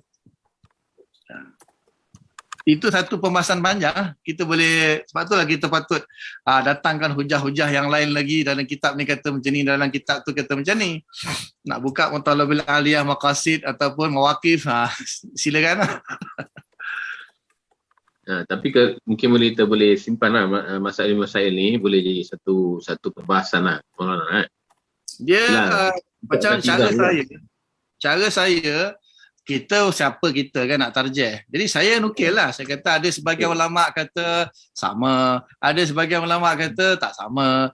Hujah yang kata sama begini, begitu. Kalau Khairi Ashraf pula, dia ada hujah dia sendiri kan. Dia minta respon tu. Jadi kita baca tengok. Ada soalan daripada Khairi Ashraf. Khairi Ashraf, apa soalan tu? Dia kata, okey, macam kucing kalau kita potong misai dia jalan macam tak betul. Sebab di misai dia ada reseptor. So dia kata mungkin haiwan bertindak melalui naluri ataupun melalui reseptor. Okey, nak tanya Hairi pernah potong misai kucing ke? Kita orang makan tahu pokok misai kucing kan? Itu dengan buah tu kucing. Okey. Minum teh misai kucing. Mula-mula sekali kita tanya dulu. Reseptor tu apa dia? Arat ke ataupun kuah ke atau gharizah ke, apa dia? Tafsirkan dulu insting naluri tu apa dia? Sebab dalam ilmu kalam, sebelum kita nak faham, nak isbatkan apa-apa, kita kena ta'rif dulu. Ta'rifkan benda tu secara qat'i kalau boleh, haddut tam. Lepas tu baru boleh kita faham. Sebab apa? Kesalahan besar kebanyakan orang, dia buat isbatkan satu ketetapan, satu hukum, tapi dia tak faham perkataan asal benda tu. Boleh kita terima, tak ada masalah. Sekarang kita tanya, apa beza naluri dengan akal? Kat mana perbezaan antara naluri dengan akal? Naluri tu apa dia? Arat yang lain. Memang manusia tak ada naluri. So naluri manusia lain. Kita sebab otak lain, naluri lain, perasaan lain, akal lain, semua lain-lain. Boleh je kita bahas lah. Tak ada masalah. Naluri bahasa Hisin Hisun. Naluri ni hisun kan? Bahasa Arab. Insting lah. Insting lah bahasa kita kan, insting. Taku firasatal mu'min innahu yanzuru binurillah kan. Taku firasat mu'min innahu yanzuru binurillah. Walaupun hadis tu dhaif lah, tak apa sahih sangat. Dia bahas banyak emosi, firasat, insting, zihni. Ini semua falsafah ni. Semua falsafah. So bila kita bahas, Wahabi kata kita Aristotle, tu je. Bila bertanya dia tak tahu ni falsafah apa. Islam jahil, tak tahu apa. Islam tak tahu apa benda tu insting, Islam tak tahu apa benda tu akal, Islam tak tahu apa tu zihni, Islam tak tahu benda, tak boleh bahas semua falsafah. Itu di sini kan kita nampak. Akhirnya bila kita bahas akidah, kita akan pergi ke falsafah juga. Kita tak boleh lagi. Dan tujuannya bukan apa pun, kita nak faham je benda tu. Dan dia ada kaitan yang jauh lah. Dia ada kaitan yang dekat, ada kaitan yang jauh. Dalam bahasa ni akan pergi kepada akidah juga. Sebab kan asal kita nak bahas akidah. Akidah itu akan dimakrifatkan oleh manusia itu. Macam mana manusia menyapai makrifat itu, makrifat akidah itu, dia kena melalui nazar. So nazar pakai apa? Pakai akal ke pakai otak? So otak tu apa? Ada beza tak dengan akal? Lepas tu seorang pula pakai, kalau ada akal, maknanya binatang pun ada akal. Tak, binatang pakai naluri. Naluri itu apa pula? Jadi pembahasan ni berkait daripada akidah, dia akan membawa kepada ilmu akidah, membawa kepada ilmu kalam, bawa kepada falsafah. Sebabnya nak kenal benda tu dan nak bezakan kan. Kita kata tak wajib lah bab ni kita salah isbat ke, tak berdosa lah dalam bab-bab ni. Cuma daripada memaham benda ni, dia akan membantu pemahaman benda yang lain yang ada kaitan dengan dia. Itu gunanya pembahasan kan. Jadi seronok bahas kat sini lah. Sebab apa? Kalau akidah saja tak payahlah nak jadi ulama besar. Semua orang tahu Allah satu, Allah wujud, Allah qidam, Allah maha berkuasa. Itu budak sekolah rendah pun tahu. Jadi ulama tu sepanjang zaman dia meningkat. Akhirnya bahas sampai benda bab macam ni lah kita bahas. Ini yang membawa kepada akhirnya terpaksa buka kitab lah. Kena baca. Nak dapatkan maklumat tu. Ulama kita bahas sebenarnya ni. Tapi kita anggap benda tu ini falsafah lah, tak penting lah, kita tak bahas. Tapi sekarang bila kita bahas, kita pun tak boleh nak buat keputusan dah. Mana satu yang betul. Mana? Yang ada juga tanya tentang macam mu'alaf ni masuk Islam kan. Tadi masalah kaitan nazar itu tentang ma'rif. Jadi dia mengucap 2 kalimah syahadah. Kan dulu kita pernah bahas tentang mengucap 2 kalimah syahadah masuk Islam, keimanan tu dan nazar. Jadi kalau orang bukan Islam, contohlah kalau dia dengar perbahasan kita ni, jadi ialah maksudnya huraian kita tentang makrifah dan iman, tasdik itu sendirilah. Dia masuk Islam kan dengan orang kata hidayah kan. Lepas tu dia mengucap dia kalimah syahadah, kira dia Islam lah. Kira Islam. Dan jadi kepentingan kita untuk syarah pada dia antara apa itu Islam, apa itu iman. Tapi dalam bab nazar tadi pun, kita dah sebut syarat makrifah itu ialah nazar. Kan lah? Ya betul. Okey, Mona boleh urai sikit Mona. InsyaAllah. Okey. Hari itu dah bahas lah. Itu dah bahas macam ni. Dah bahas, saya tak masuk. Allah. Sebab apabila seseorang itu dia nak masuk Islam kan. So kenapa dia nak masuk Islam? Kan? Maknanya dia sudah mengetahui kebenaran Islam tu betul? Kita anggap macam tu lah. Okay. So, apakah kebenaran Islam yang dia akui, dia ketahui dan dia akui itu apa? Dari sudut mana?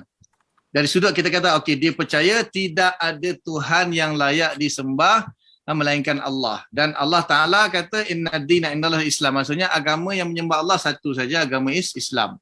Kita tak payah bahaslah, Yahudi pun kata disembah Allah, Nasrani pun kata, itu kita tak pilih. So dia tahu maknanya yang membawa dia kepada Islam ialah dia tak percaya Tuhan lain, dia dah mula percaya kepada Allah sahaja. Itu maknanya dia dah ada makrifat kat situ. Dia dah ada makrifat bahawa dia hanya percaya kepada Allah saja sebagai Tuhan. Maka dia tak percaya Tuhan-Tuhan yang lain lagi dah. Daripada mana dia dapat kepercayaan tu? Saya rasa dari nazar dia lah. Sebab nazar ni tak semestinya ada hanya satu cara saja, cara mutakallimin saja tak. Nazar apa saja kan, afala yang zuruna ilal ibil kaifa khuliqat boleh. Wa ila samai kaifa pun boleh. Pada apa-apa saja pun boleh. Yang penting dia lepas dia nazar dipikir-fikir dengan cara dia lah. Akhirnya membawa kepada matlub kan. Di situ kan membawa kepada apa yang dicari. Hanya yang dicari kan kebenaran bahawa betul ke Tuhan ni adalah Allah sahaja, tidak ada Tuhan selain Allah. Jadi bila dia dah set dalam hati dia memang aku dah tak percaya Tuhan-Tuhan lain, yang aku tahu memang yang sebenarnya hanya Allah saja adalah Tuhan. Jadi dia pun masuk Islam, dia dah syahadah. Bila dia syahadah, maknanya dia akuilah, dia fahamlah makna syahadah tu kan. Kita explainkan makna dia dalam bahasa Melayu ke bahasa apa. Memang dia isbatkan, maknanya dia syahadah tu kan al-iqrar wal-i'tiraf bil lisan. Syahadah tu iqrar dan i'tiraf dengan lisan dengan apa yang mutabik dalam hati dia. Apa yang mutabik dalam hati maksud apa yang dia tasdik dalam hati dia. Dan benda yang dia tasdik tu makrifat lah. Makrifat dia terhadap Allah, tidak ada Tuhan selain Allah. Dia dah dapat makrifat tu melalui nazar dia sendirilah. Tak tahulah macam mana dia nazar. Dia dah tentu dia dah tahunya. Kecuali orang tu nak masuk Islam, dia pun tak tahu kenapa nak masuk Islam. Itu kita kena ajar dia. Saya nak masuk Islam lah, kenapa? Nak dapat zakat. Duit tak ada. Itu kan kita kata dia taklid lah. Kita masih lagi pegang pada qaul taklid tu tak apa kan. Jadi kita pegang kepada qaul taklid yang bahawa dia taklid lah kepada siapa-siapa pun. Dia tahu mana orang Islam ni percaya kepada Allah, tiada Tuhan selain Allah, dia taklid saja. Dia tak dapat lagi nazar. Itu kat situ kita lepas tu kita kena tanggungjawab lah. Orang yang badan bertanggungjawab kena ajar dia lah makrifat betul-betul. Tapi kalau yang betul-betul orang takkan menerima satu benda dia selagi dia tak rasa benda tu betul kan. Dia tak dapat makrifat tu, dia tak tasdik benda tu, insya-Allah dia tak akan masuk Islamnya. Ya, maknanya sama juga kalau Antara dua lah, sama ada dia masuk Islam sebab ada kepentingan. Nah. So kepentingan tu kita kata dia taklid lah, gitu. Taklid lah, kita kata mukallid. Lah. Dan sebab orang masuk Islam dia tengok orang kan, dia tengok ulama ni, dia nak masuk ikut agama orang ni. Macam tu lah. Ada juga. Kita taklid tu kan, kita guna kaul taklid tu lah. Kita guna taklid lah, senang kan. Sebab kan ada kaul kata taklid sah je taklid. Okay, Maulana, jazakallah. Okey. Okay, boleh Apa sambung ni? orang. Banyak tanya, kau lama. Wa indana annal hukmal ma'na mukhtassun bimahallihi min ghairi farqin bainal ma yushtaratu fi subuti al-hayah min as-sifat wa ma la yushtaratu falihaza khussal kalamu biman qama bihi. Okey.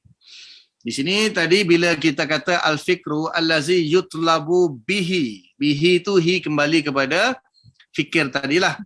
Man qama bihi juga. Hi itu kembali kepada fikir juga. Ilman akan sesebuah ilmu. Okay, jadi Mu'tazilah, kenapa ada kena ihtirazun min mazal Mu'tazilah? Fihi ihtirazun min mazal, kenapa? Fa inna indakum kullu sifatin min syartiha al-hayah. Setiap sifat yang mana syaratnya bagi sifat itu adalah sifat hidup. Iza qamat bi juz'in. Jika dia qamat bi juz'in, ada qamat maksud di sini ada pada benda tersebut, satu juzuk daripadanya, au jabat al-hukmu bil jumlah, akan mewajibkan hukum itu secara jumlah, secara umum lah, secara global. Wan nazar minas sifatil lati min syartihal hayah, dan nazar itu tadi setelah dia bagi kaedah kulli dia kullu sifatin kan, lepas tu dia pergi kepada juz'i dia, wan nazar minas sifatil lati min syartihal hayah. Okey, nazar adalah salah satu daripada sifat yang syaratnya mestilah hidup. Jadi wa indana, di sisi kita pula, annal hukmal ma'na, sesungguhnya hukum bagi sesebuah makna itu mukhtassun bimahallihi, dikhususkan pada mahalnya, pada tempatnya, min ghairi farqin, tanpa ada perbezaan, baina ma yushtaratu fi subutihi al-hayah, yang mana apa-apa yang disyaratkan pada sabitnya hukum itu al-hayah, iaitu sifat hidup, minas sifat, daripada sifat-sifat, wa ma la yushtaratu, dan apa-apa yang tidak disyaratkan. Falihaza, maka oleh sebab itu khussa al-kalam, dikhususkan pembahasan kita ini biman qama bihi, bagi orang yang qama bihi, ada perkara tersebut. Tak kira apa pun. Tak kira kalau orang itu bila ada fikir, dia akan dapat ilmu. Bila dia boleh berfikir, dia akan dapat ilmu. So kita tak meletak qama bihi al-fikru, maka dia akan bila dia yutlabu bihi, lepas tu qama bihi, maksudnya qama bihi dia ada sifat tu, yutlabu bihi dia gunakanlah dengan fikiran tu, maka dia akan dapat ilmu. Maknanya kalau fikir tu ada pada batu, batu akan dapat ilmu ke?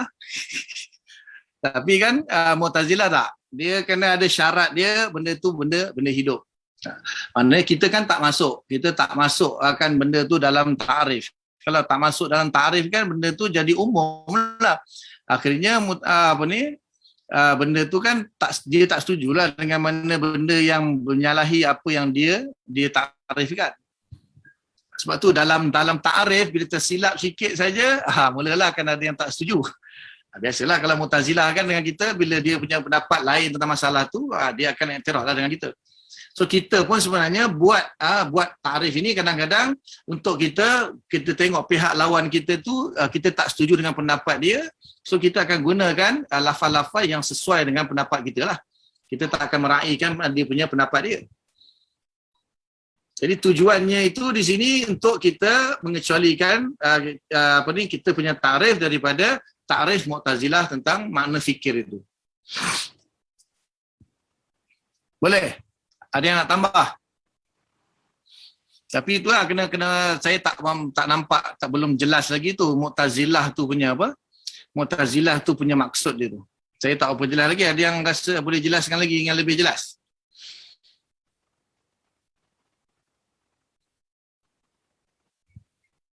Jadi dia bahas ini kan, qauluhu al-fikru allazi yutlabu bihi man qama bihi ilman. Okey, lepas tu dia kata fihi ihtirazun. Cuba tengok nombor 8 tu, tengok. Kat bawah tu ta'liq nombor 8 tu apa dia, naikkan sikit. Nombor 8. Oh, nampak tu. Ini satu masalah lagi. Saqitun min ba, dalam nuskhah ba perkataan tu tak ada. Ini satu masalah lagi ni dalam mentahqiqkan kitab ni, dan dalam nuskhah ni tak ada sebut perkataan tu, dalam nuskhah ni ada sebut. Okey, tak apa. Kemudian nombor 9 apa? Nombor 9 jap. Wan nazar min sifatil lati min syarti al-hayah. Okey, nombor 9 tengok dia kata apa? Tu payah tu kalau begini. Oh, ni dipetik daripada kitab Usuluddin Imam Abu Mansur Al-Baghdadi. Okey, lepas 10 11 12 ba jim, lepas tu jap. Ba jim. Tengok dia punya ta'liq dia tu. Okey. Al-Irsyad, Usuluddin juga Al-Irsyad. Okey. Naik balik, turun balik.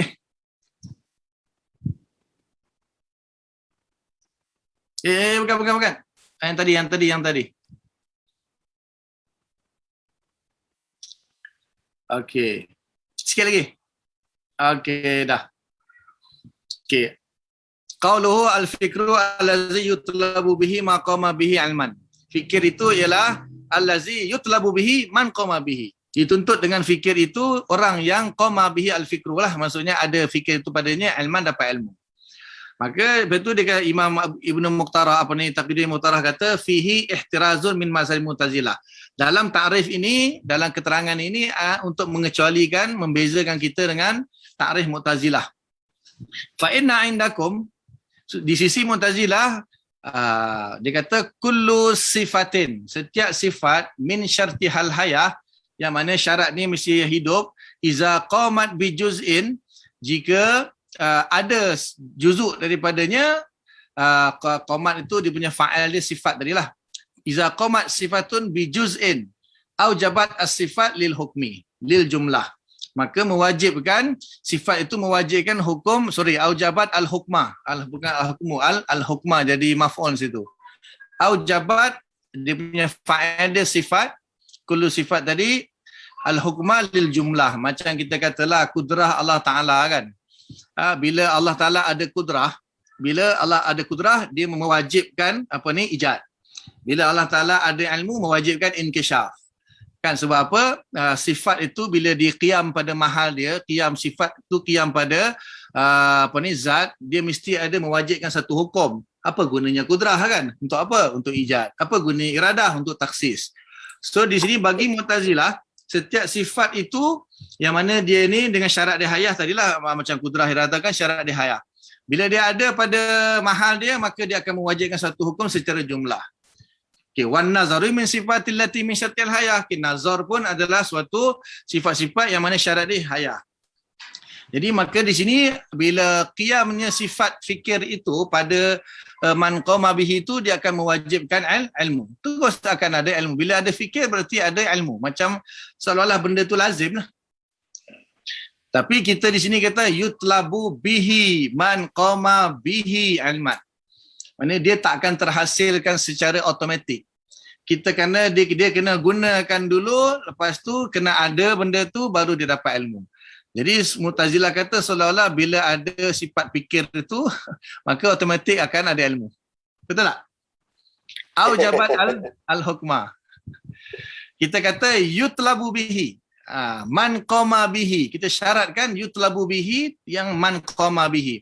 Orang yang ada fikir, dia gunakan fikir dia baru dapat ilmu. Tak semesti semata-mata ada fikir itu terus ada ilmu. Tak ada. Kita tak setuju dengan Mu'tazilah bab tu. Ada orang ada fikir tapi dia tak fikir benda tu, dia tak gunakan, takkan dia nak dapat satu hasil ilmu daripada benda tu. Dia kena yutlabu bihi. Boleh faham? Ada satu soalan di Facebook daripada Tok Ahmad. Dia tanya, boleh tak kita kata otak adalah alat untuk akal? kita kena fahamlah otak tu kan jisim kasif. Otak itu jisim kasif ke apa nak kata apa? Kalau bagi saya otak tu jisim kasif. Bila kita bedah kepala otak kita, kepala kita potong benda yang macam otak kan? Tu otak kan? Otak. So otak lain. Otak lain. Otak hanya ada pada jasad. Otak ada pada jasad, dekat roh tak ada otak. Sama macam ni lah, mata dengan melihat lah. Mata dengan melihat. Mata tu kan organ. Mata tu organ. Melihat itu adalah arat ataupun sifat atau kekuatan untuk idrak. Yang ada Allah letakkan pada mata. Tapi sebenarnya idrak itu bukanlah pada mata sebenarnya. Idrak tu pada roh. Roh tak, yang idrak adalah roh. Bukan mata idrak, bukan melihat idrak dan bukan badan melihat. So kena faham macam ni. Mata anggota jisim kasif ada pada badan manusia jisim kasif. Melihat itu sifat ataupun arat yang qaim pada roh. So roh jisim latif. Dia bukan jisim kasif. Dan melihat al-basaru itu adalah arat yang wujudi qaim pada roh. Cuma dia ada tashbik lah di antara roh dengan jasad, begitu juga dengan melihat dan mata. So kekuatan melihat itu ada pada mata, Allah letakkan di mata. Kalau Allah nak letakkan kat telinga pun boleh. Telinga pun boleh melihat kalau letak. Itu Asy'ariyah lah. Kalau Allah nak letak kekuatan melihat kat telinga, telinga boleh melihat. Itu Asy'ariyah punya pendapat. Tapi Allah letakkan kekuatan melihat tu pada mata. Okay, sekarang ni kita kata otak. Otak tu macam mata. Tapi Allah letakkan kekuatan pada otak tu untuk berfikir. Itu yang biasa kita faham kan. Otak berfikir. Habis tu akal untuk apa? Hati untuk apa? Di situ isunya ada yang kata otak berfikir. Kalau akal itu adalah hati. Hati tu hati jantung hati tu. Dia kan ada organ dia. Di situ kekuatan akal tadi kan dia kata quwwatun. Quwwatun fin nafsi. Sebenarnya hubungan dia pada roh lah, tapi tempat dia tu di dalam hati sanubari tu yang kaitannya dengan jasad. Sebab apa kita antara roh dengan jasad dia akan ada hubungan. Okay. Jadi akal itu adalah arat bagi roh, anggota bagi badan. Jadi terletaknya akal itu di hati. Sekarang ni kita ada otak kat atas ni, hati kat sini, betul? Otak atas kepala, hati dekat belakang paru-paru tu, sebelah paru-paru kan, tengah-tengah. Okey, akal tu duduk dekat paru-paru tu ke atau duduk kat otak? Itu yang isu dia sekarang ni. Pembahasan ni kita kena faham. Apa isu dia? Otak itu dia jasad. Otak tu dia anggota, dia ada apa dia panggil, tak tahu lah nak kata anggota lah kot. Dia berbentuk jisim lah otak kan, benda yang tahu kan. So otak kait dia dengan berfikir. Berfikir tu kuah lah, kuah satu kekuatan yang kita biasanya kita otak fikir kan. Kau ni tak ada otak ke? Kau ni tak fikir ke kan? Kita cakap. Tapi akal hati. Itu masalah dia. Akal hati, dan hati kita tahu hati di sini di dada ni. Kan? Hati Allah, Nabi berkata inna fil jasadi ni mudghah iza salat salaha jasadu kullu wa iza fasadat fasada Allah wa hiyal qalb. Itu hati. Dan kita tahu hati di sini dalam dada tu. So antara otak dengan hati, otak dikaitkan dengan fikir, hati dikaitkan dengan akal. So apa hubungan tu? Sebab tu memang falsafah kata otak fikir satu benda yang lain. Hati dengan akal satu benda yang lain. Tetapi masalahnya ada yang tak setuju lah, itu dia. Okey, soalan daripada Ustaz Nik Bakri dekat ruangan chat kita. Ustaz Nik tanya, bolehkah kita sebut akal untuk faham, otak untuk rancang bertindak selepas faham dengan akal? Beza, dan lagi satu dia tanyakan ada beza antara faham dan idrak. Okey. Sebelum kita pergi kepada otak, kita pergi kepada contohlah melihat ataupun al-basar, melihat al-basar ataupun as-sam'u, mendengar. So as-sam'u dengan al-basar ni kan arat ataupun sifat lah. Kalau manusia kita panggil arat, dia wujudi, dia nisbah dia kepada roh juga. Tapi nisbah kepada badan, mata lah anggota tempat letaknya melihat itu, dan telinga tempat letaknya mendengar tu. Dan kaitan yang mata telinga dengan jasad, mendengar melihat kaitannya dengan roh. Okey, boleh tak satu orang dia melihat tanpa melibatkan akal? Boleh tak satu orang mendengar tanpa melibatkan akal? Sebab ulama kata, nak tak macam mana pun akal mesti menjadi seolah satu syarat satu orang walaupun dia menggunakan arat melihat, mesti benda tu kena guna akal. Melihat saja tanpa akal dia takkan dapat idrak. Ataupun idrak yang tak sempurna. Itu yang dibahas sebenarnya panjang. Begitu juga mendengar, bila satu tu dia guna sifat sama dia yang Allah letak kat telinga, so dia mendengar bunyi. Tapi tanpa akal, boleh tak orang tu boleh mendengar bunyi hanya dengan sekadar sama tanpa akal? Boleh tak orang tu idrak warna dengan melihat tanpa melibatkan akal? Setelah itu baru antar ke akal, baru akal proses, baru kita kata idrak itu sempurna, atau dia boleh bebas tanpa akal seperti mana binatang melihat, binatang mendengar, dia tak perlu akal ke? Kalau kita kata perlukan akal untuk proses apa yang kita dengar dan apa yang kita lihat, maka binatang pun sama. Binatang perlukan akal juga. Okey, sekarang ni dia tanya otak pula kan. Ustaz ni kata otak pula. Okey, di manakah peranan otak pula sekarang ni? Okay, kita kata otak itu dia berfikir benda-benda yang bukan fil kharij.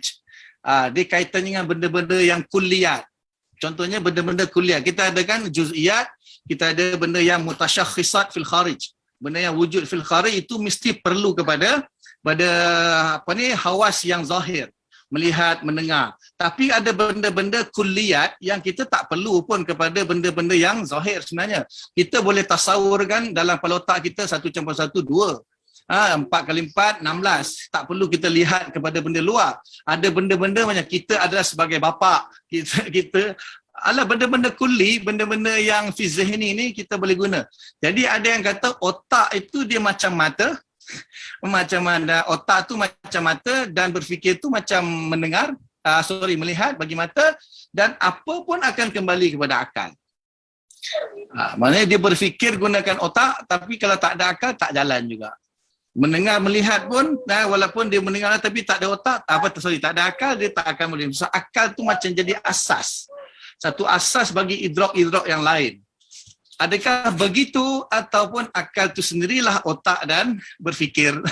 Antara dua lah, tuan-tuan pilih lah. Dia memang khilaf panjang di sini. Ada tak peranan akal dan otak tu? Otak kita kata sebagai alat lah, macam mata telinga. So dia punya kuah dia apa? Arat dia berfikir. Dengan hati dan akal. Afala tatafakkarun, afala ta'qilun, sama ke tak? Kalau kita kata tafakkur di otak, ta'qilun di hati. Macam mana kita afala tubsirun, afala tasma'un, tubsirun di mata, tasma'un di telinga. So apa hubungan antara empat-empat ni? Tubsirun melihat dengan mata. Okey. Kemudian mendengarkan, tasma'un dengan telinga lah kita kata. Okey, berfikir guna otak. Okey, akal guna hati. So empat benda ni apa kaitannya? Apa hubungan dia? Sama ada empat benda yang berbeza? Kalau benda yang berbeza, apa hubungan dia? Ataupun akal otak sama dengan hati dan akal. Otak berfikir sama dengan hati berakal. Macam mana? Kalau otak pening ke hati pening?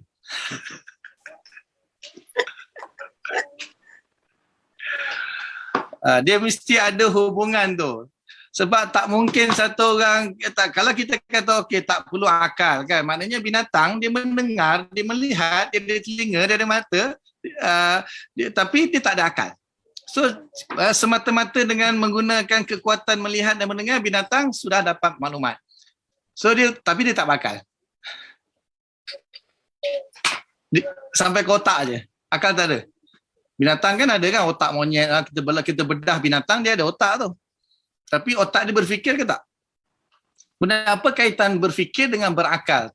Afala tatafakkarun dengan afala ta'qilun tu sama ke tak? Dan kita tahu kita secara ni kita akan kata bahawa berfikir otak. Kalau akal hati. Boleh tuan-tuan bagi pendapat lah.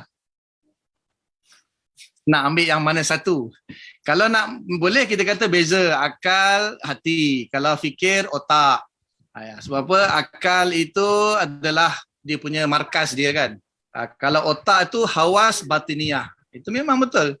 Hawas itu mana dia punya dia punya kekuatan dia berfikir dan dia punya alat dia otak. Jadi hawas juga macam mana mata dengan telinga tadi kan. Mata alat untuk sebagai hawas melihat.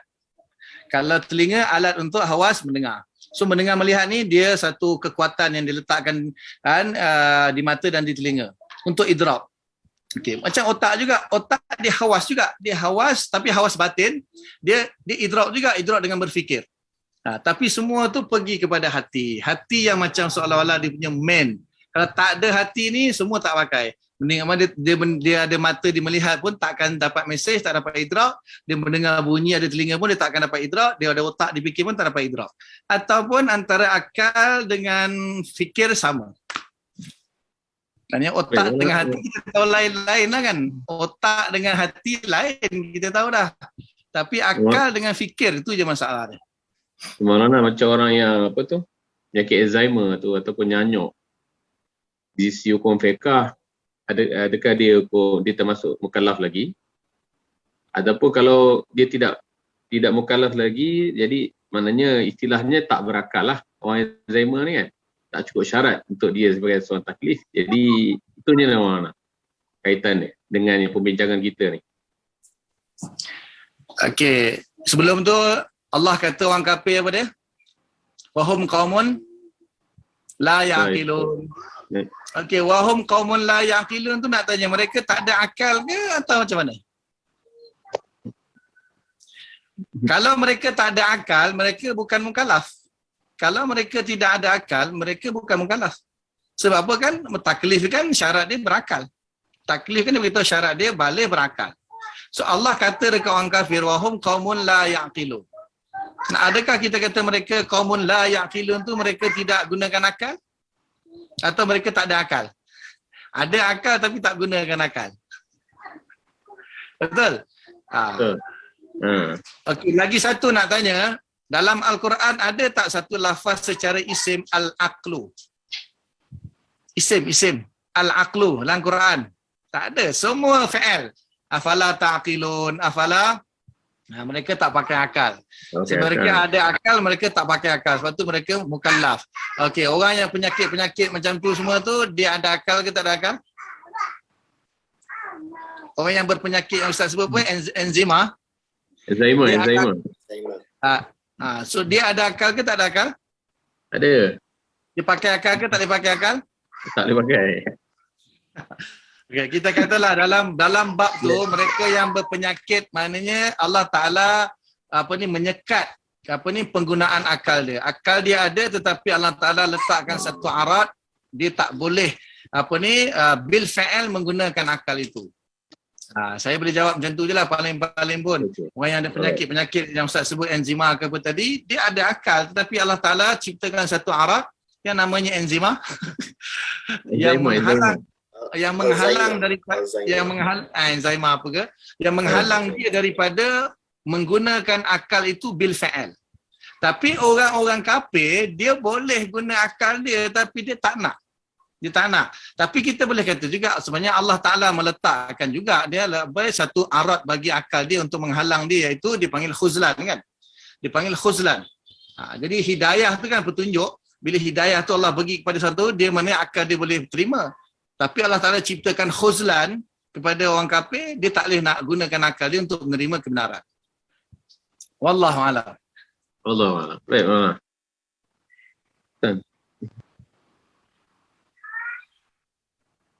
Okay. Nak sambung lagi sikit ke macam mana? Saya kesimpulan Rais kena buat kesimpulan lah. tak raja siapa? Nanti Elman dengan Wala Batazon tu dah berjelas tadi kan Elman tapi ada sebelah. Komen Rais. Komen apa tu? Kesimpulan lah penutup ni. Kita dah 12 lebih lah. 12 lebih. Okey lah. Kesimpulannya, tapi anda ada teringat yang Syekh Saifuddin ada bahas lah berkenaan dengan akal dan otak kan tadi kan, dengar tak? Ada. Dengar. Okay, baik. Maknanya dia ada dekat situ tentang apa fungsi akal dan apa fungsi otak. Cuma Syekh Saifuddin disebut ada hubungan antara akal yang ada di otak dan pergi ke jantung hati kita tu lah. Sebab dia kembali kepada masalah akal tu sendiri ialah ada hubungan dengan roh kan. Jadi kesimpulannya, kalau kita nak bezakan apa guna otak itu dengan akal, jadi dia boleh bahagikan kepada otak fungsinya untuk akal fungsinya untuk berfikir. Otak ni ialah tempat letak maklumat yang bersifat dengan yang kita idrak tanpa ada penambahan lah. Contoh macam kita dengan otak kita dapat dengan panca indera macam memori, macam benda-benda yang kita hukumkan. Sekejap Ustaz. Kita kena tahkikkan dulu. Yang Ustaz masukkan otak ni ke benda yang ada dalam kepala otak tu ke? Ke apa maksud berfikir? Kekuatan dalam otak tu. Dia berfikir. Tak, dia sebenarnya otak ni dia ada dua, dia ada banyak kekuatan. Salah satu fungsi dia berfikir, salah satu fungsi dia boleh menyimpan maklumat lah kan. Okey. So yang dimaksudkan dengan apa beza kalau haiwan ada otak tak ada akal tu ialah bezanya ialah otak yang ada pada haiwan dia ada kuah az-zakirah saja, ada kekuatan zakirah saja. Macam orang kata kalau tak ada akal kan tidak boleh idrak secara tam kan. So idrak yang maksud tam ni maknanya masih lagi boleh idrak secara tam kalau mereka ada hawas yang sesuai dengan mereka lah, panca indera melihat ke mendengar ke. Selagi mana mudriknya tam, maka idraknya tam juga. Cuma di tahap memori sajalah, dia tidak kembangkan. Kalau fikir kan, kebolehan akal kita ni yang ada dalam otak ni ataupun di jantung hati tu, ini khilaf ulama lah masalah akal ni kat mana. Tapi kekuatan akal ni dia boleh menghasilkan ilmu baru kan. Kalau kita bahas masalah fikir ni ialah kita berusaha untuk daripada maklum tasawuri sampai kepada majhul tasawuri, dan majhul tasdiki bawa kepada maklum tasdiki bawa kepada majhul tasdiki. Jadi ini yang tidak boleh dibawa dengan semata-mata otak tanpa akal. Walaupun dia boleh idrak ataupun kekuatan zakirah tadi dia boleh idrak, tapi kalau dia tidak ada akal, maka dia tak boleh sampai tahap menghasilkan ilmu baru seperti mengkuliatkan juz'iyah, seperti dipanggil af'al tajrid lah, mengosongkan madah, mengambil daripada madah makna-makna dan sebagainya. Sebab tu Syekh Saifuddin pun dia bahaskan kalau dia di hati pula dia ada masalah lain pula, dia ada masalah rasa pula. So rasa ni dia adakah terhasil dengan fikir atau fikir yang menghasilkan rasa? So itu pun khilaf juga. Adakah perasaan menghasilkan rasa, perasaan menghasilkan fikir? Macam orang takut menghasilkan fikir untuk lari daripada yang dia takut, ataupun dia fikir kenapa dia takut baru dia takut. Jadi itu pun khilaf juga. So dekat situ masalah kenapa hati itu berbeza dengan fikir, kerana hati ada benda lain yang dinamakan sebagai ihsas ataupun rasa. So ini juga ada hubungan rasa dengan fikir mana dulu. Ada yang mengatakan fikir dulu menghasilkan rasa, orang dia tahu kenapa dia takut maka dia takut, ataupun dia takut dulu kemudian dia cuba fikir apa dia nak buat dengan apa yang dia takut. Jadi ini pun perbahasan yang mungkin di masa-masa akan datang kita boleh bawa ibarat lah. Tapi yang saya lihat Syekh Saifuddin sebut wal aqlu yutlaqu ala masadiq, ada beberapa masdar lah. Pertama al-malakah wal quwwah fi nafsi allati biha tafakkara ataupun tufakir, kamu fikir. Wasani alal asar al-qaribah ataupun asar, kesan yang dekat dengan diri, iaitu maklumah ad-daruriyah wal ba'idah wa hiya an-nazariyah, dan wa yutlaqu ala asarul ilm, wa huwa iltizamul amal bi muqtadahu. Itu juga dengan maksud yang ketiga bagi akal. Jadi akal ni sendiri ada beberapa makna lah. Itu kesimpulan kot, mana nak menyusun balik apa yang kita bahaskan dan sedikit ta'liq lah. Wallahu a'lam. Nah, kalau saya pun itulah, saya kalau ni saya punyalah untuk mudah faham kan. Kita ada samak basar, contoh kan, hawas yang untuk idrak benda yang mahsusat, benda yang fil kharij. Kemudian kita terpaksa ada otak juga, otak untuk tasawur fikir, untuk fikir tasawur benda-benda yang kuliat. Kemudian baru kedua-duanya sama ada samak basar yang hawas untuk idrak mahsusat itu, dan juga otak yang dia berfikir tasawur untuk benda yang kuliat, dia akan kena bawa kepada last sekali baru pergi kepada akal yang seolah-olah macam dia punya processor dia tu kan. Betul. Kalau macam otak pun dia masih lagi macam satu hawas batin. Saya memang bab sebelum ni pegang macam tu, bila terbaca dalam hasyiah ala syarah Tahtazani ni, alamak, ahli sunnah nafi pula dah. Bahkan dia kata falsafah yang berfikir macam tu. Kita tak nak lah kan dinisbahkan pada falsafah. Tapi saya pun dah peganglah hasah ni macam panca indera batin lah. Macam kita ada mata, macam Maulana sebut lah. Yang kita sekadar mengatakan dia panca indera batin saja, maknanya six sense lah dalam bahasa itu yang dalam masalah Syekh Hamzah Bakri pun tak setuju. Itu yang saya dengar dia punya kuliah tu, dia baca Hasyiah Ramadan tu. Dia kata ahli sunnah kata tu masih boleh kita kembali kepada akal, tak perlu ada hasah batiniah, six sense semua tak boleh, sebab dia masih ada kemungkinan semuanya kembali kepada akal. Itu yang saya alamak besar ni dah ada satu perlu dipertimbangkan jugalah kan. Dan dia pun bukan cakap dia punya sendiri, dia baca hasyiah tu. Yalah, mungkin kita pun tidak mengatakan hasah batinah tu tidak kembali kepada akal juga, tetapi selain daripada apa yang boleh buat oleh akal, ada benda yang tidak dibuat oleh akal, iaitu macam hasah batinah kan dia ada beberapa peringkat. Dia ada peringkat menyimpan maklumat, dia ada berapa tahap-tahap lah. Ada wujdan pun ada. Betul. Insting pun ada. So hasah batinah tu dibahagi-bahagikan sebab nak membezakan. Okay, so kalau orang yang tak ada akal, jadi dia masih ada hasah batinah ni, yang inilah dia yang boleh memikir, yang boleh menyimpan maklumat. Yang macam Ustaz Zul bahagikan tadi macam binatang kan. So tak mungkinlah dia kembali kepada akal sebab dia tak ada akal. Jadi inilah dalil kita kan. Tak tahulah ahli sunnah ni tolak sebab falsafah saja. Mungkin tak sepatutnya kita tolak sebab falsafah saja, sebab kalau falsafah membahaskan secara tabi'iyah, dia tidak pergi kepada ilahiyah. Jadi kita tak ada masalah sangat untuk menerima falsafah dalam tabi'iyah, pasal dia akhirnya jadi sains juga. Bila dia jadi sains, masih lagi dalam lingkungan mungkinat.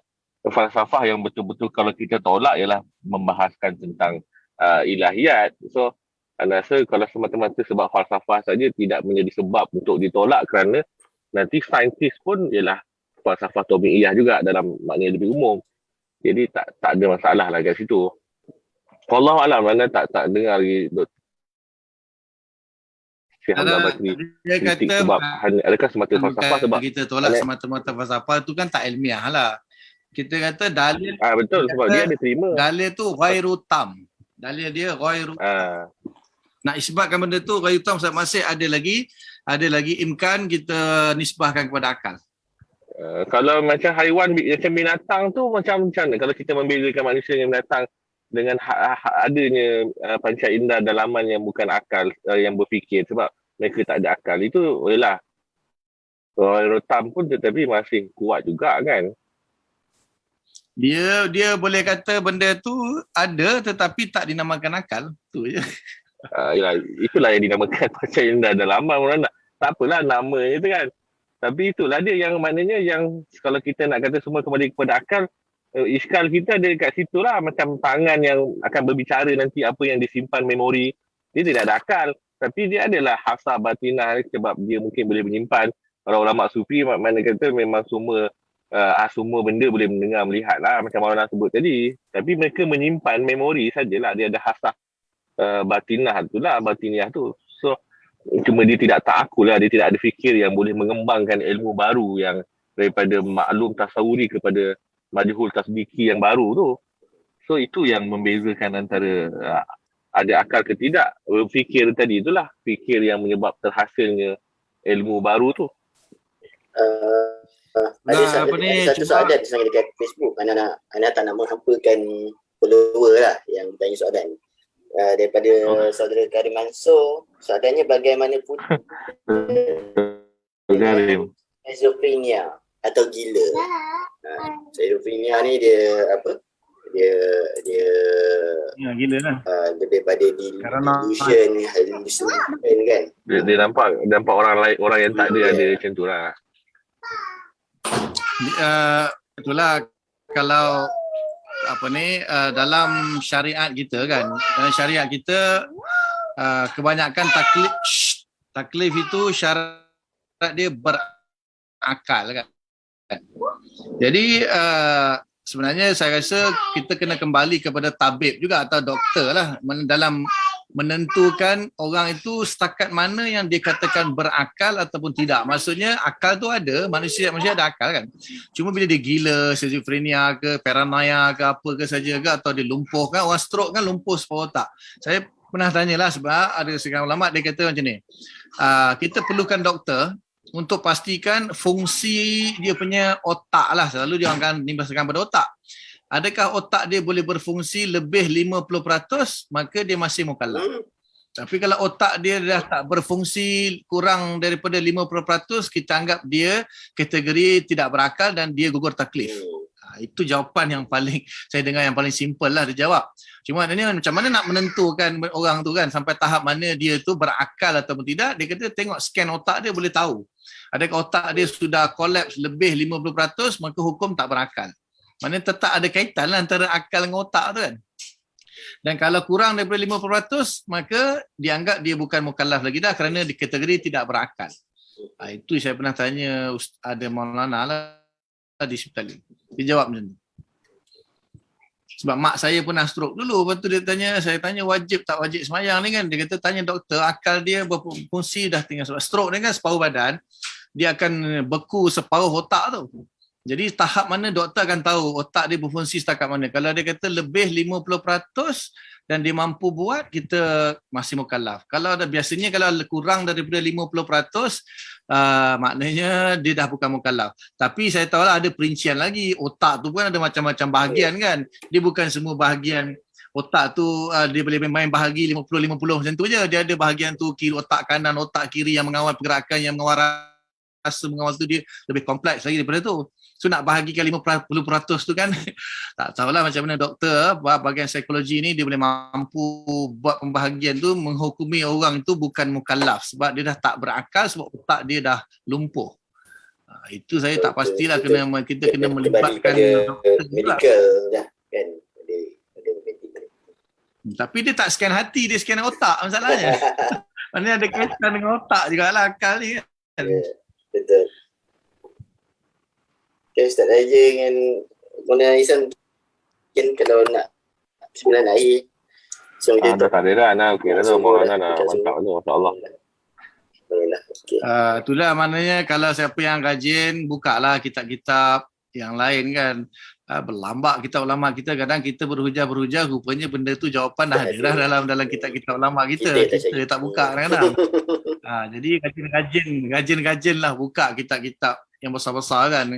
Ya jelas itulah mutakalimin semua bahas, utamanya yang cenderung falsafah, contohnya Syarastani, Fakhri Ar-Razi, Urmawi, Katibi, Baidawi, Taftazani, Aluddin Iji, kemudian Ibnu Arafah, apa lagi.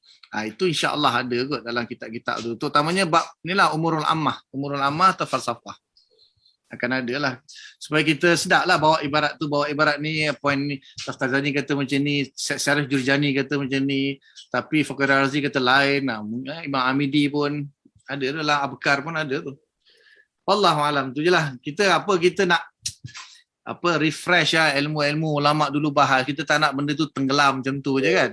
Kita ni pun nak lepas tu saya nak kategorikan diri ulama pun malu juga sebab benda-benda macam ni kita tak boleh, kita dah jam lah kan. Padahal ulama bahas habis sangat sebelum ni. Dan kita lepas tu bangga pula Asy'ariyah. Asy'ariyah ni dia punya big guns itu memang bab-bab ni dia orang paling master lah. So kalau kita pun nak ngaku Asy'ariyah pun kita kena tahu lah bab ni kan. Bukan sekadar sifat 20 je dalil ijmali itu semua orang boleh. Wallahu alam.